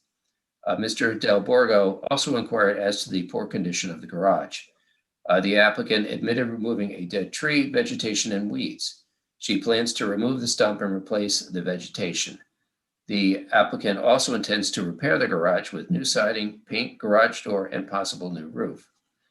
The board requested that the applicant provide a detailed landscape plot plan and identify the plants, locations, and distances between the plants. The applicant has supplied a plan for screening vegetation as well as a 6-foot privacy fence. The public hearing was continued on June 16th, 2021 for a review of the landscape plan submitted. No further substantial comments were received during the course of the public hearing. Accordingly, the public hearing was closed on June 16th, 2021. And I don't know how folks feel about this. I mean, there were some comments made by the Del Borgos. I guess we can fiddle around with that, or we could leave it alone. There were questions about the fencing, the plantings, and that kind of stuff. So I don't know. I may have to beef this up a little bit. I don't know, Chris or Kim, what your thoughts are maybe on that, or we can wait till the end. Actually, what I thought you could say, because I think that the neighbors were generally appreciative of the fencing and the landscape. Oh yeah. So I think I do think that it is an accurate statement to say that there was no substantial comments made. Okay. That required any changes to the plan. So if you would like, my only suggestion would be to say that they reviewed the fence and the landscape and appreciated it. Okay, and I guess kind of agreed with it. They thought it was a good plan. That was my impression. Yeah, just to say that, just to make sure it's clear that they did get a chance to present. comment on it, and they appreciated it. Okay. I'm sorry, I might have missed. Did we say anything specific about the size of the trees, or do we think we should? Well, we make reference later on to the plan itself, and it being a condition that it be carried out in conformity with the plan. But I'm not adverse to putting something in along those lines. Because I don't remember if, I mean, I think it was fair to say we're talking about something that's at least about as high as the fence, you know, somewhere between 5 and 8 feet. And I don't think that was specified in Catherine's plan, but if I remember correctly, I think, Catherine, you were in agreement with that in terms of trying to find something of that scale. Yeah, 6 to 8 feet or whatever she could find. I mean, it's unclear whether she can do that or not.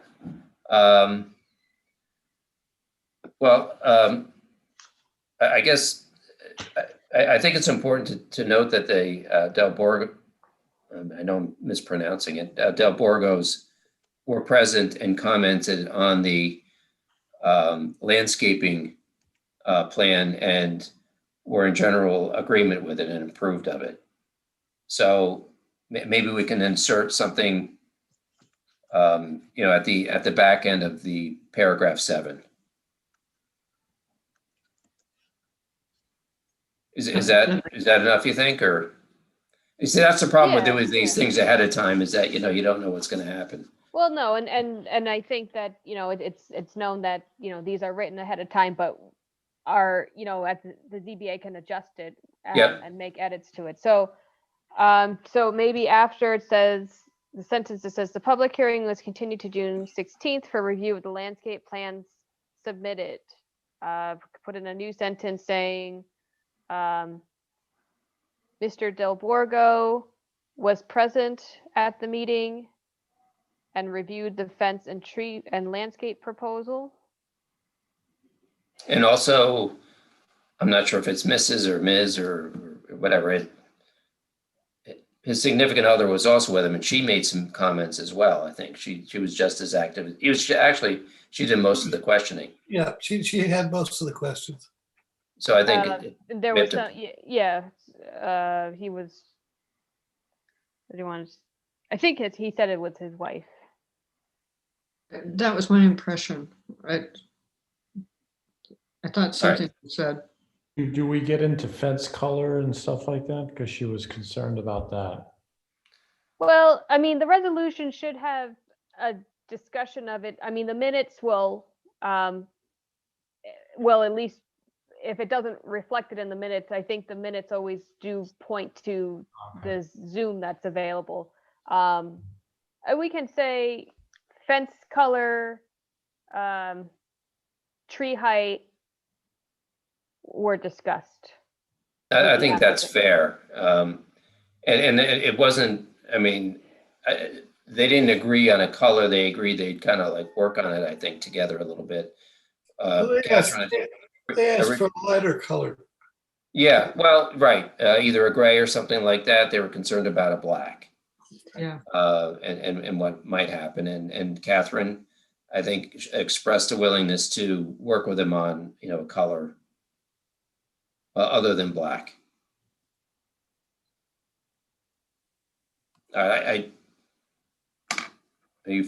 Kim, are you fiddling around with some language there? Or I think I can fiddle around with this a little bit more, but that's the gist of what. Yeah, why don't you continue reading? Right. I'll see if I can come up with something. If Okay. not, you know, we can kind of plan it. This isn't like a substantial change, you know, it's a change, but not something that needs to be exact. It's just incorporating a little bit of tonight. Okay, site visit.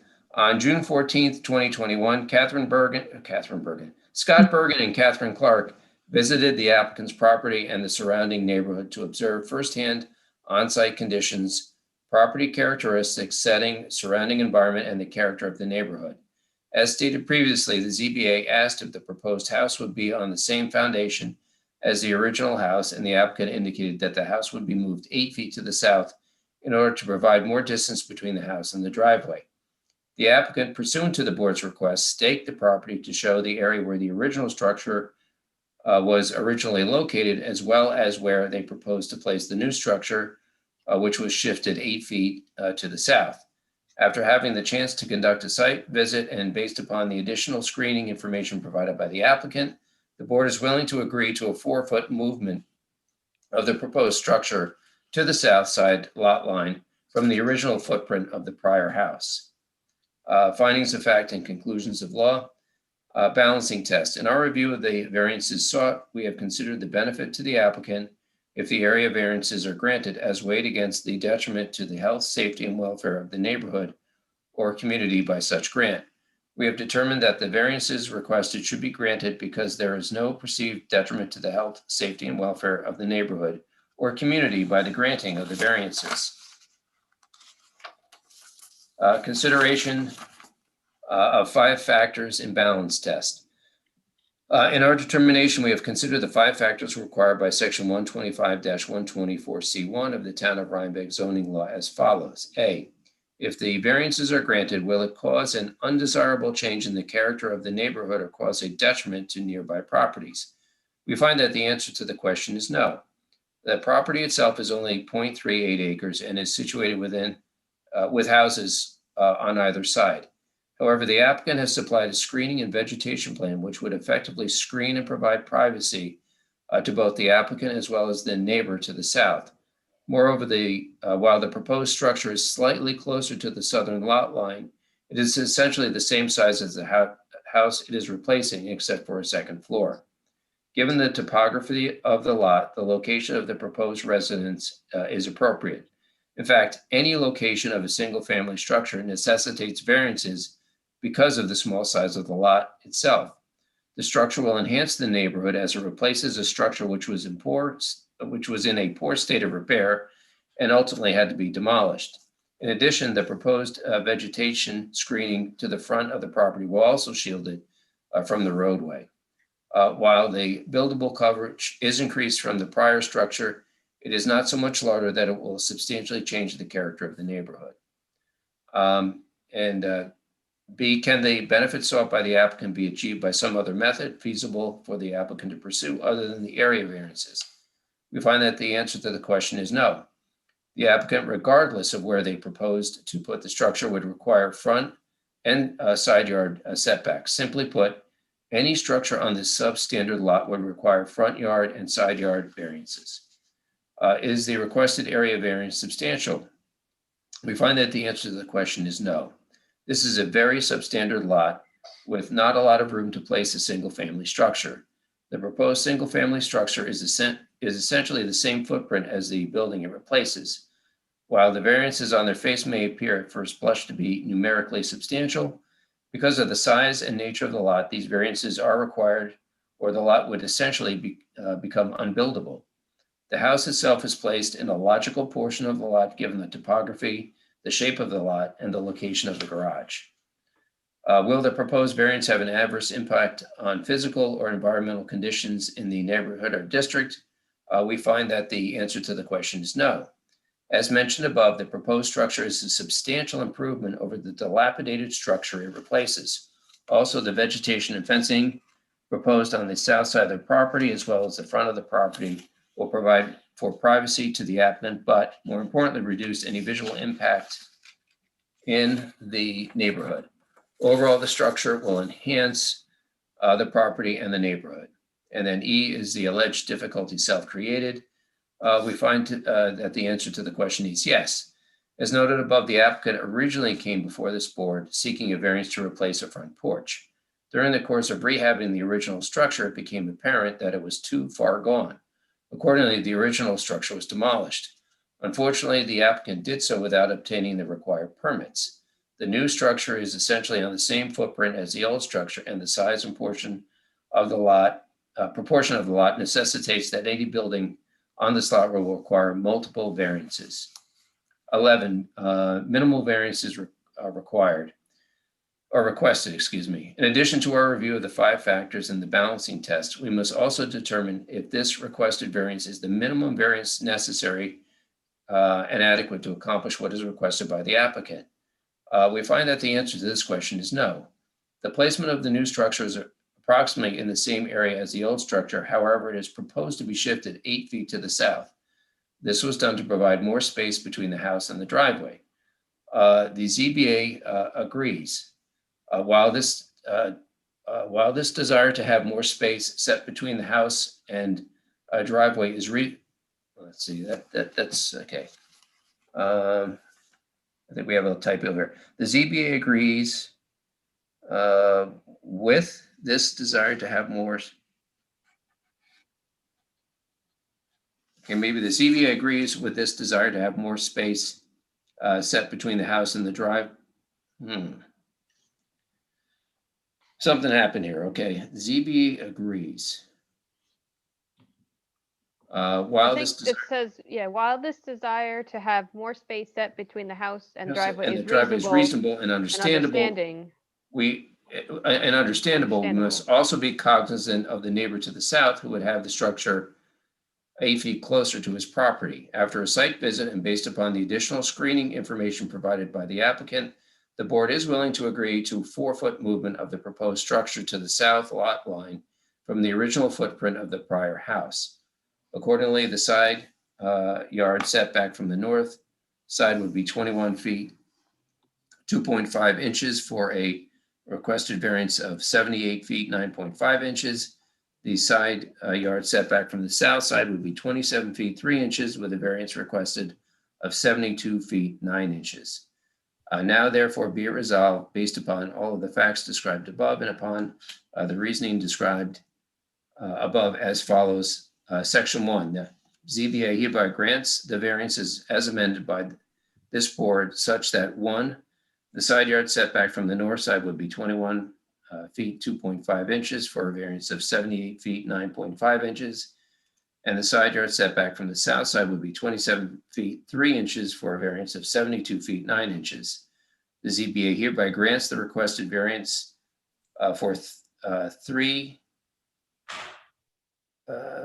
hereby grants the requested variance for 3.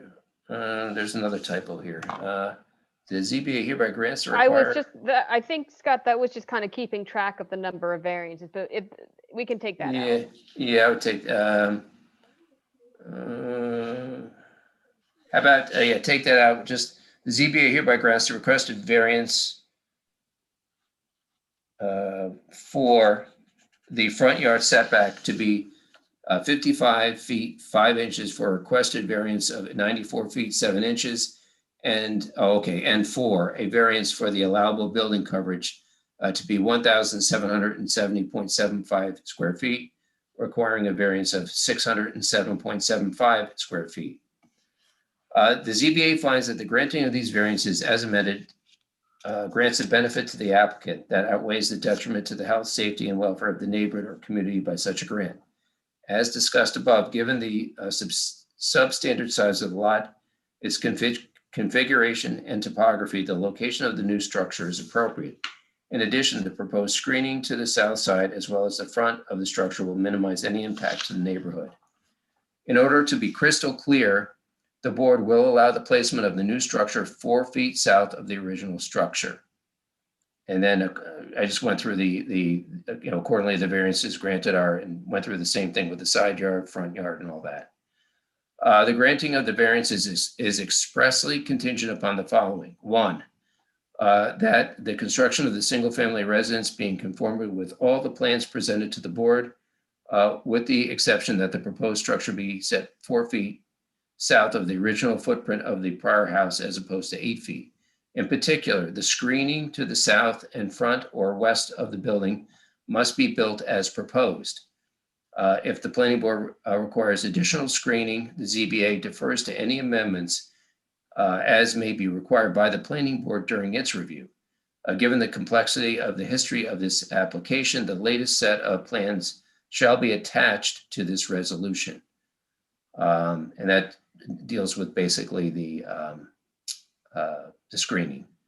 The granting of section 3, the granting of the variances shall also be expressly contingent upon the applicant's full payment to the town of Rhinebeck for any and all fees and escrow deposits due in connection with this application and in full compliance with Article 14 fee reimbursement of the town of Rhinebeck zoning law.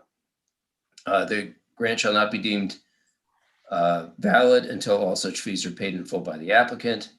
The granting of these variances does not absolve the applicant from having to secure any other required permits and or approvals, and the variance shall be null and void unless construction is commenced within 1 year of the resolution.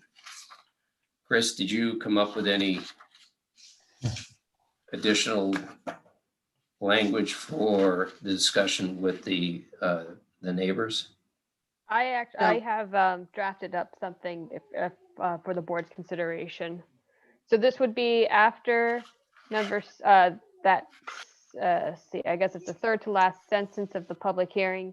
So right now it reads, the public hearing was continued to June 16th, 2021 for review of the landscape and plans submitted. New sentence. And Chris, I can send this to you if the board agrees, so you don't have to. Okay. Philip DeBorgo and his wife attended this public hearing. They expressed overall appreciation of the fence and landscape. There were discussions between the neighbors and applicant as to possible fence color and tree height.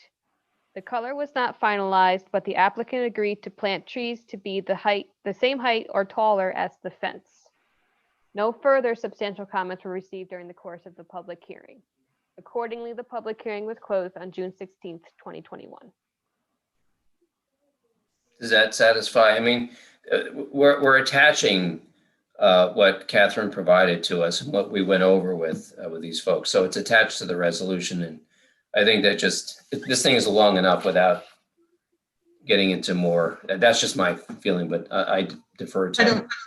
I don't think we can get into much more detail about the size of the plants, but what we're saying keeps it from being a 2-foot plant. So that's, That's why I added the thing about the height with the taller, the same height as the fence or taller.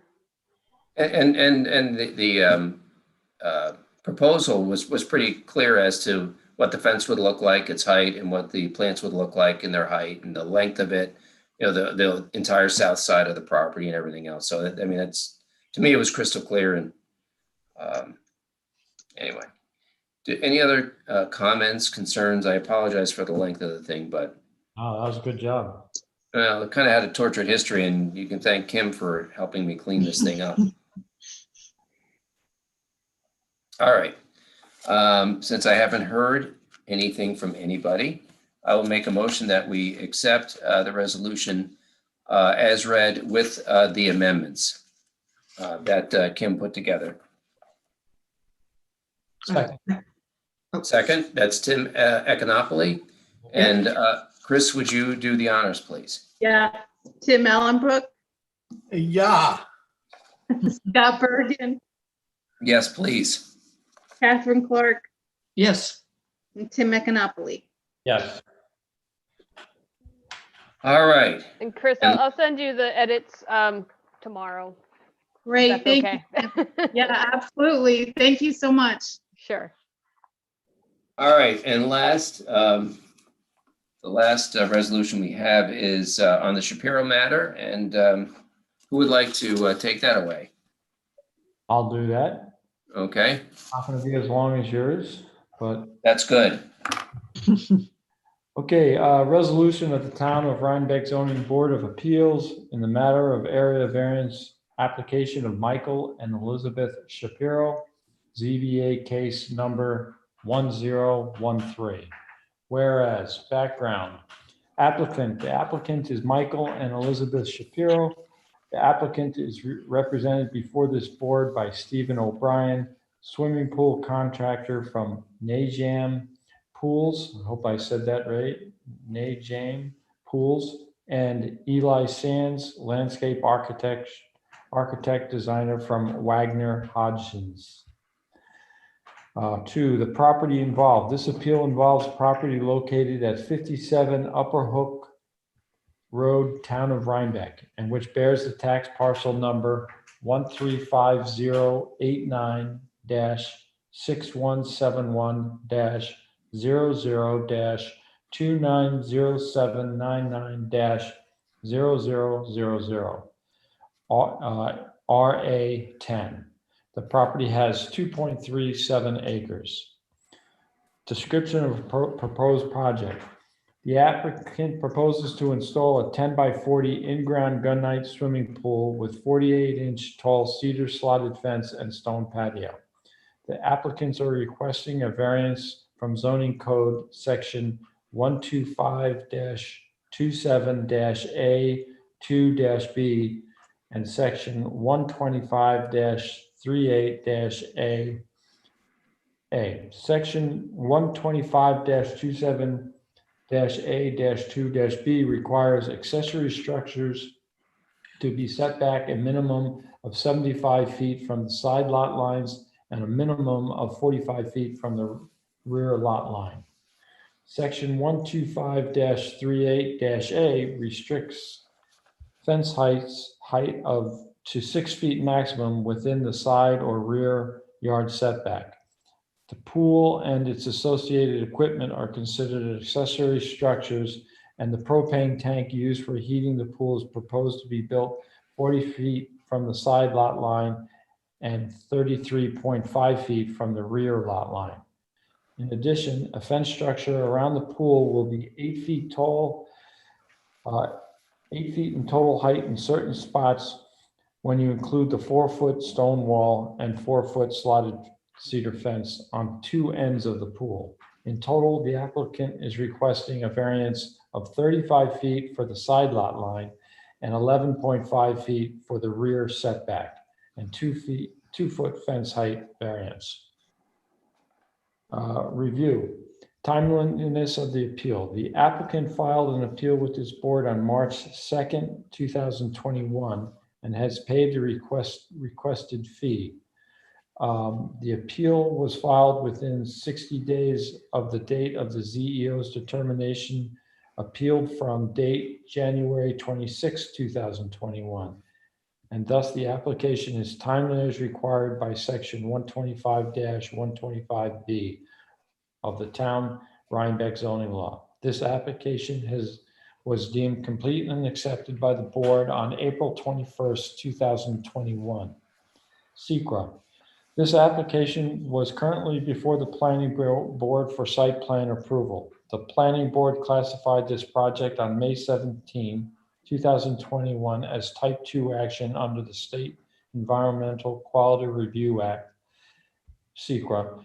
The ZBA accepts the planning board's classification that this action is a type 2 action and no further environmental review is required. Referral and responses. Pursuant to the general municipal law, section 239-M, the application was referred to the Town of Rhinebeck Planning Board on May 18th, 2021. Town of Rhinebeck Conservation Advisory Board, CAB, on April 27, 2021, and the Town of Rhinebeck Waterfront Advisory Committee, WAC, on May 3rd, 2021. Town of Rhinebeck Planning Board responded May 18th, 2021, finding the requested variances raised no significant planning or environmental concerns. CAB and WAC did not respond as 30 days have elapsed since the referral was sent. CMB and WAC, the ZBA may move for final decision without having received comments from CAB or WAC. Public hearing. A public hearing on this appeal was duly advertised and held on May 19th, 2021. Because of the COVID-19 pandemic, the public hearing was held virtually pursuant to New York State Executive Order 202.1. which suspended certain provisions of the open meetings law to allow a municipal board to convene meetings during the current pandemic via video conferencing and/or telephone conferencing. The public was thus afforded the opportunity to view and participate during this public hearing remotely.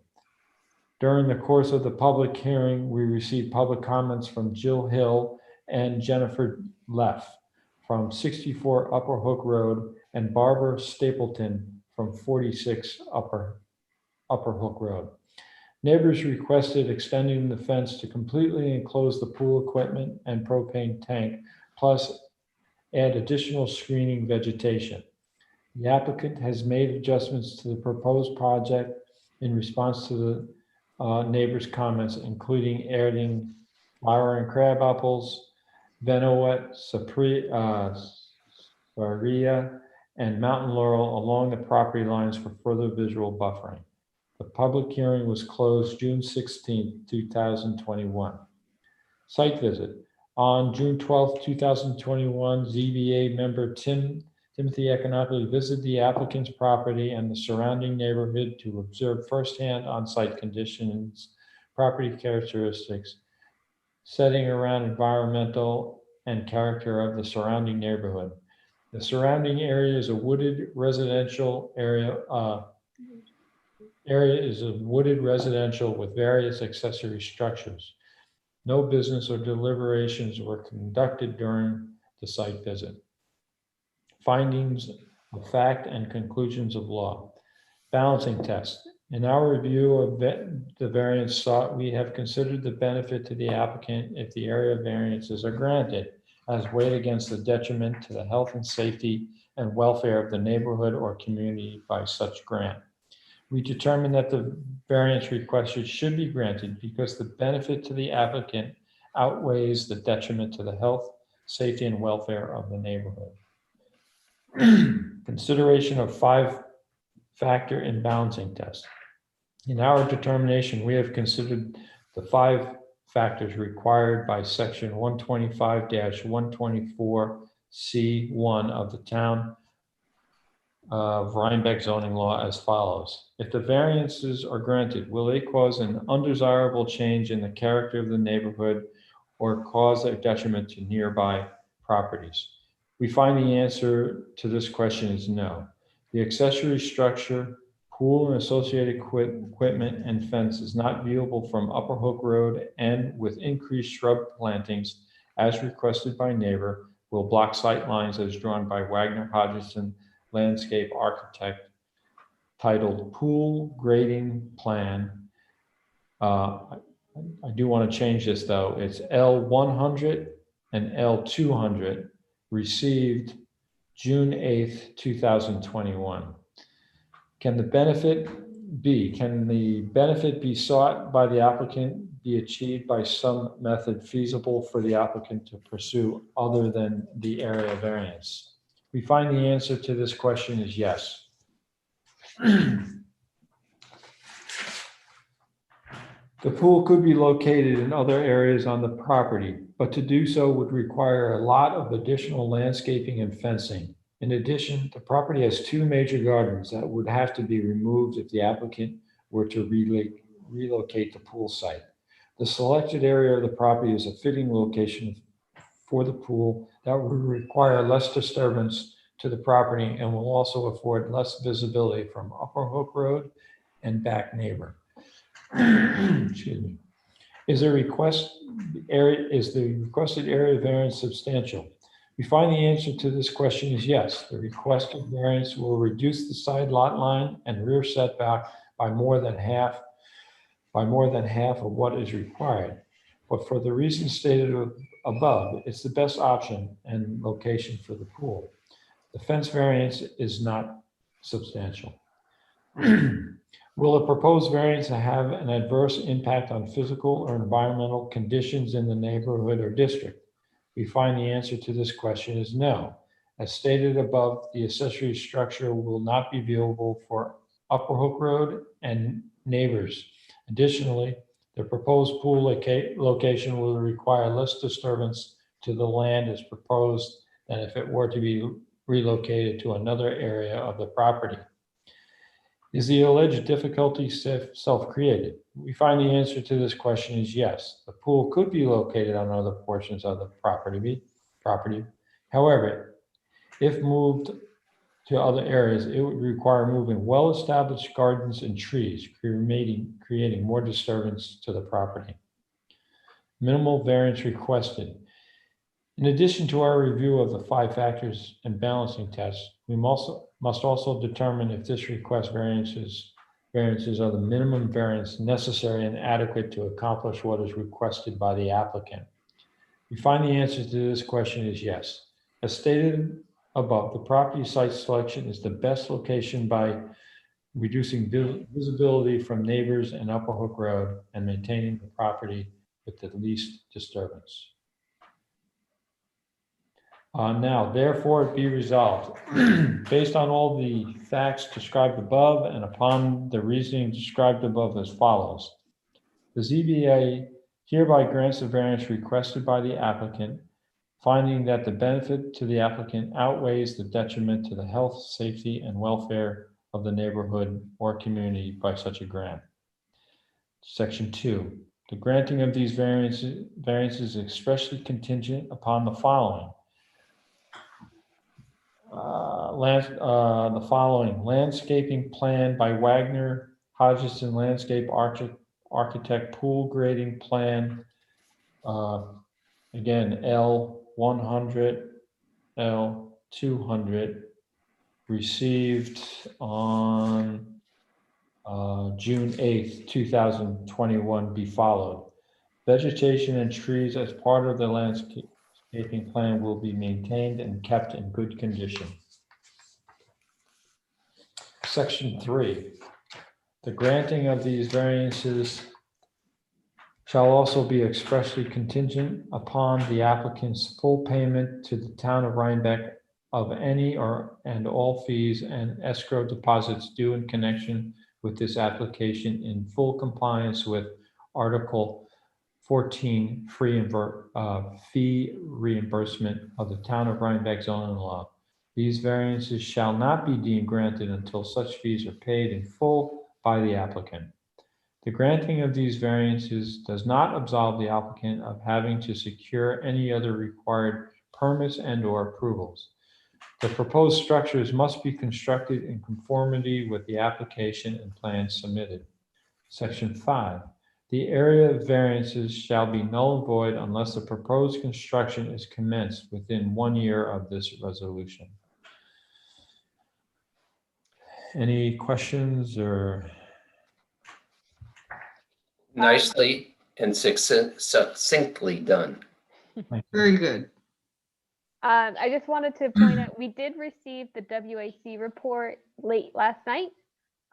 They did say that they had no concerns because they thought everything would be concealed pretty much from Upper Hook Road. Okay. So I would just take out that last thing that said that the CA on the paragraph 6. I would recommend saying something like the CABWAC responded on June 15th, 2021. They noted that the pool would be concealed from Upper Hook Road and found no concerns.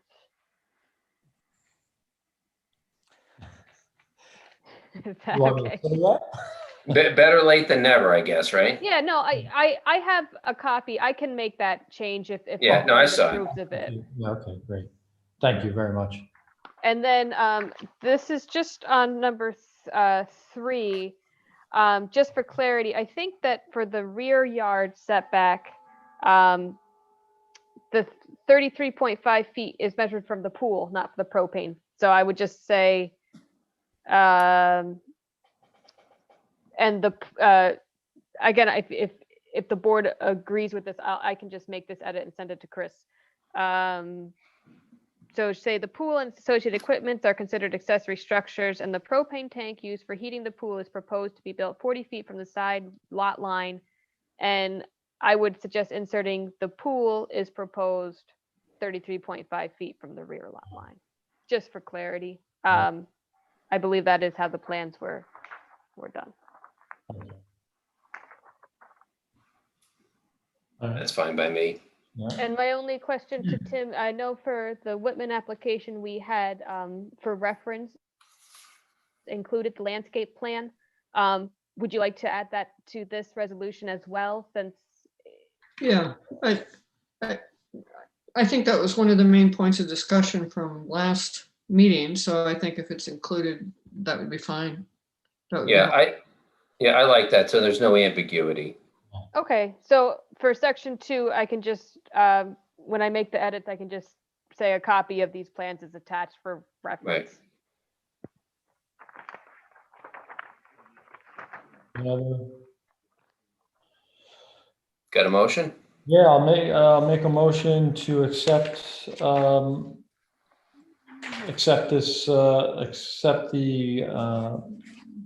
I guess the resolution as written, plus Kimberly's additions.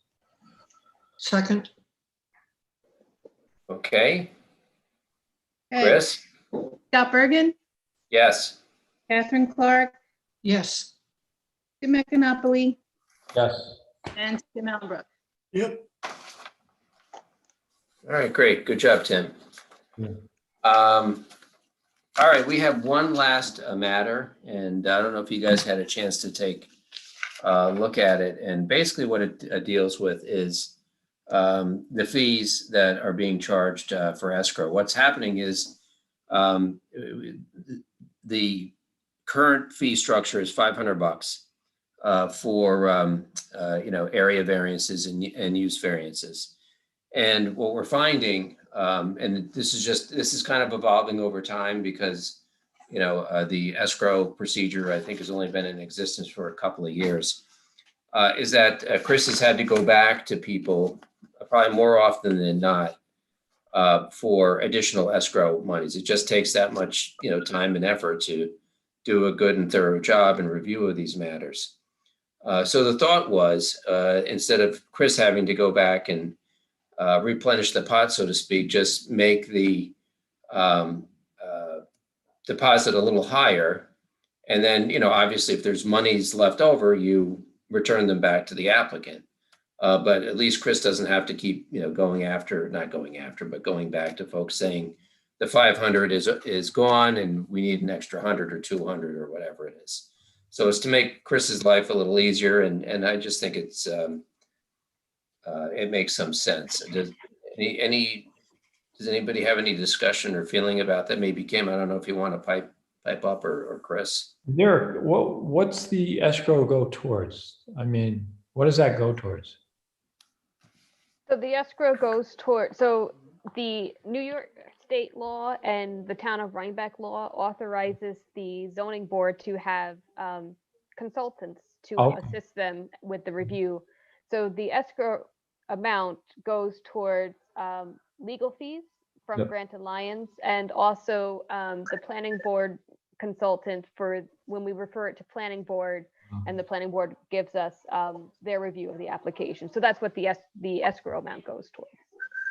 And I got to tell you, having been on the board for 1,000 years, and before we had professional help, so to speak, this is money well spent. I mean, and it's not a lot of money for the quality and amount of time we're getting reviewing these applications.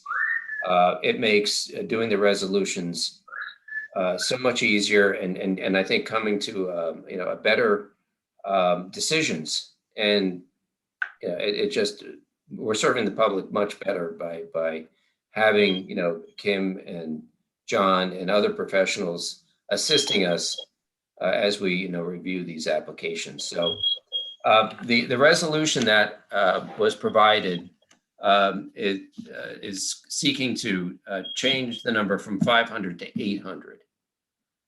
And that should probably cover most, if not all, of the applications. The big ones are going to be more. That's just the nature of the beast. But for most of these things, I think the 800 is going to be sufficient. And Scott, just for the boards, Chris and I worked on this a little bit. Chris obviously is the one who's very familiar with this issue, and Chris that was kind of like the estimated average for what the total amount is. So our hope is that this will kind of be able to cover everything from submission to resolution. And again, that Chris did a lot of work to kind of figure out like what the appropriate amount was, what the average was. And that was the number that we came up with. Again, with the planning consultant's review as well, it kind of takes a little bit away from the review's total, or adds a little bit more to the review total. But basically, if I understood you correctly, Scott, if someone pays the 800 fee and they really don't, it's a pretty simple application, they may get $600 back. If someone pays the $800 fee and it takes a lot more work, they're going to still pay more. Is that correct? That is correct. Yeah, But the average, but we shouldn't anticipate that people are going to be getting a whole lot of money back based on the. No, I mean, a basic review, I think, is going to take, I probably shouldn't say this, but the hourly rate that's being charged by our council to me is criminal. I mean, it is so low. It is unbelievable for, the quality of lawyers that we have. We're getting a bargain, or really the public's getting a bargain on this. And, but even at the very, very reduced hourly rates that they charge, you're probably looking at probably at least $500. That's probably a minimum, I would say. But as you said, there are going to be occasions, and that's fine. It's good that they pay the $800, it costs $600, and we give them $200 back, and that's great. But the problem is we're having a substantial amount of these applications where Chris has to go back and say, hey, listen, the 500 has been chewed up, and we need $200 or $300 more, or whatever she asked for, and so it's more time out of her day, and well, it's also, the more we have to go back to people, the more distressed they are by the whole process, so Right. I think it's better to have a higher number up front, and, it gives people a better sense of what they're getting into. Yeah. Rather than feel like there's hidden costs down the road that they didn't know about. Yeah, and the thing is, they're asking for a variance, and a variance is they're asking for a variance from the law. Hey, in this instance, I need some kind of special consideration, and that requires some legal effort and other effort. I will tell you, the quality of the resolutions and the decisions from, say, 10 or 15 years ago, and I'm not disparaging what was done back then, but compared to now, you can't compare. I mean, the level of resolution is so much better now, and the level of analysis is so much better now. It's really something. So anyway, I think it's money. It's easy for me to say since I'm not having to come up with the $800, and we're sensitive to the costs, but if people want to do these things, there's a cost associated with it. Anyway, so I don't know, does anybody get a chance to look at the resolution that was supplied for our consideration? I was going to read it and then we could vote on it. But before we do that, any more discussion or questions or concerns? We don't do this lightly, by the way. It's just become a problem. Who was Chris, that? do you wanna- Who was that sent from, the resolution? Is that from you, Chris? No, Kim and John. Yeah, we've been in communications with Scott and Chris, and based on what we've heard, we did draft this resolution.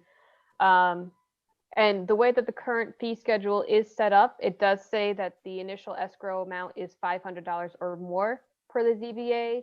So we just thought it was just more transparent to just rather than all of a sudden applicants are asking to provide more money. We just thought it was a nicer transparency and open governance to just kind of lay out the reasoning as to why we're making this request, even though it is authorized by the fee schedule. And the other thing too, just for further information, and Chris can chime in if she wants, but when the applicants are given their application, when they first speak to Chris, they are provided a copy of the escrow law and the local law too, which sets forth the reasoning as to kind of like what I had said earlier, that it is authorized by state and local government to request the applicants provide this escrow payments for consultant fees. And it also lays out that the reasoning for that is so that the town doesn't have that as an additional cost that has to be assessed to other property owners.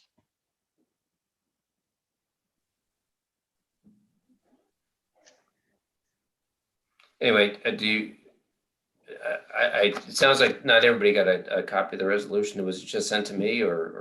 I did circulate it to everybody. Oh, you did? Okay, yeah. Do we need to officially read it in? Can we? Yes, yeah, vote on it? Yeah, I'll read it in. It's short. I promise you, Okay. not like the last thing I did. So it's short and And I didn't write it either, so you know it's going to be short and it's going to be sweet and it's going to be Well, good. that's not a guarantee from us, but we had to just given what we had talked about, Scott, you can either read the full thing. The whereas clause just kind of pretty much sets forth everything Scott explained. So Scott, you can either read the full resolution. If you want, you can just read the end. Now, part of it. therefore, be it resolved.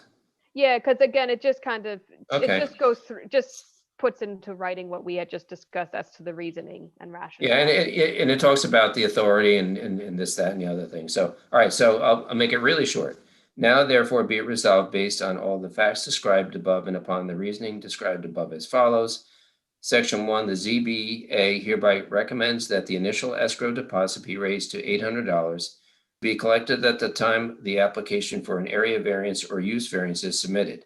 Section 2, the ZBA hereby directs that the area variance application and the use area application be amended to reflect this change in initial escrow deposited, or is it deposit or deposit requested?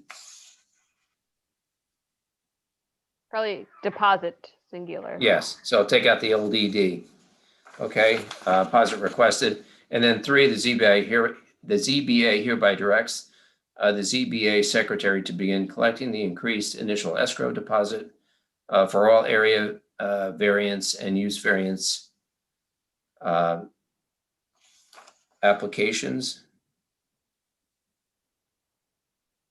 Should we throw in something like that for all area variance and use variance applications submitted from the date of this resolution? And I know we've had discussion. Any further discussion, questions, concerns? I mean, you hate to raise fees, but it's just a matter. This is what it costs to do a good job. So, all right, I'll make a motion that we approve the resolution. And do I have a second? Second. Okay. I guess that was Tim Allenbrook. Yep. And Chris, would you do the honors? Yes, Scott Bergen, Yes. Catherine Clark, Yes. Tim Econopoli, Yes. Tim Allenbrook. Yep. All right, gang, I think that's all we have tonight, unless somebody has anything else. No. I'm gonna I'll get Chris those edits from the resolutions that we discussed sometime tomorrow. And by the way, Kim, I just want to let you know that you officially lost the bet tonight. I know, And sadly. yes. By a long shot. We both did, yeah. Anyway. Hey, Chris, do you want to give me a call tomorrow and we'll go over any outstanding details on the minutes? Sure. Because we didn't quite make it. That's my fault, but I think it's going to be pretty spot on now that everything's decided. And on the Baker resolution, I will put a draft of that out within a week or something, or I guess I'd like to see the plans that they submit. We didn't give them a deadline, did we? Oh, go ahead, Scott. Yeah, no, I mean, Chris can give them the deadline. I think isn't there typically a deadline of 2 weeks before or a week before or something like that? Yes. I know the last submission from Baker, they were pretty quick. Yeah. Right. Do we also need to reiterate that letter from him is going to be important, or do we still feel that? A letter from Mr. Baker about cleaning up the property? Oh, no, that we want that. I mean, I want that yeah. I'll put that in the resolution. Yeah, and one of the contingencies at the end. Yeah.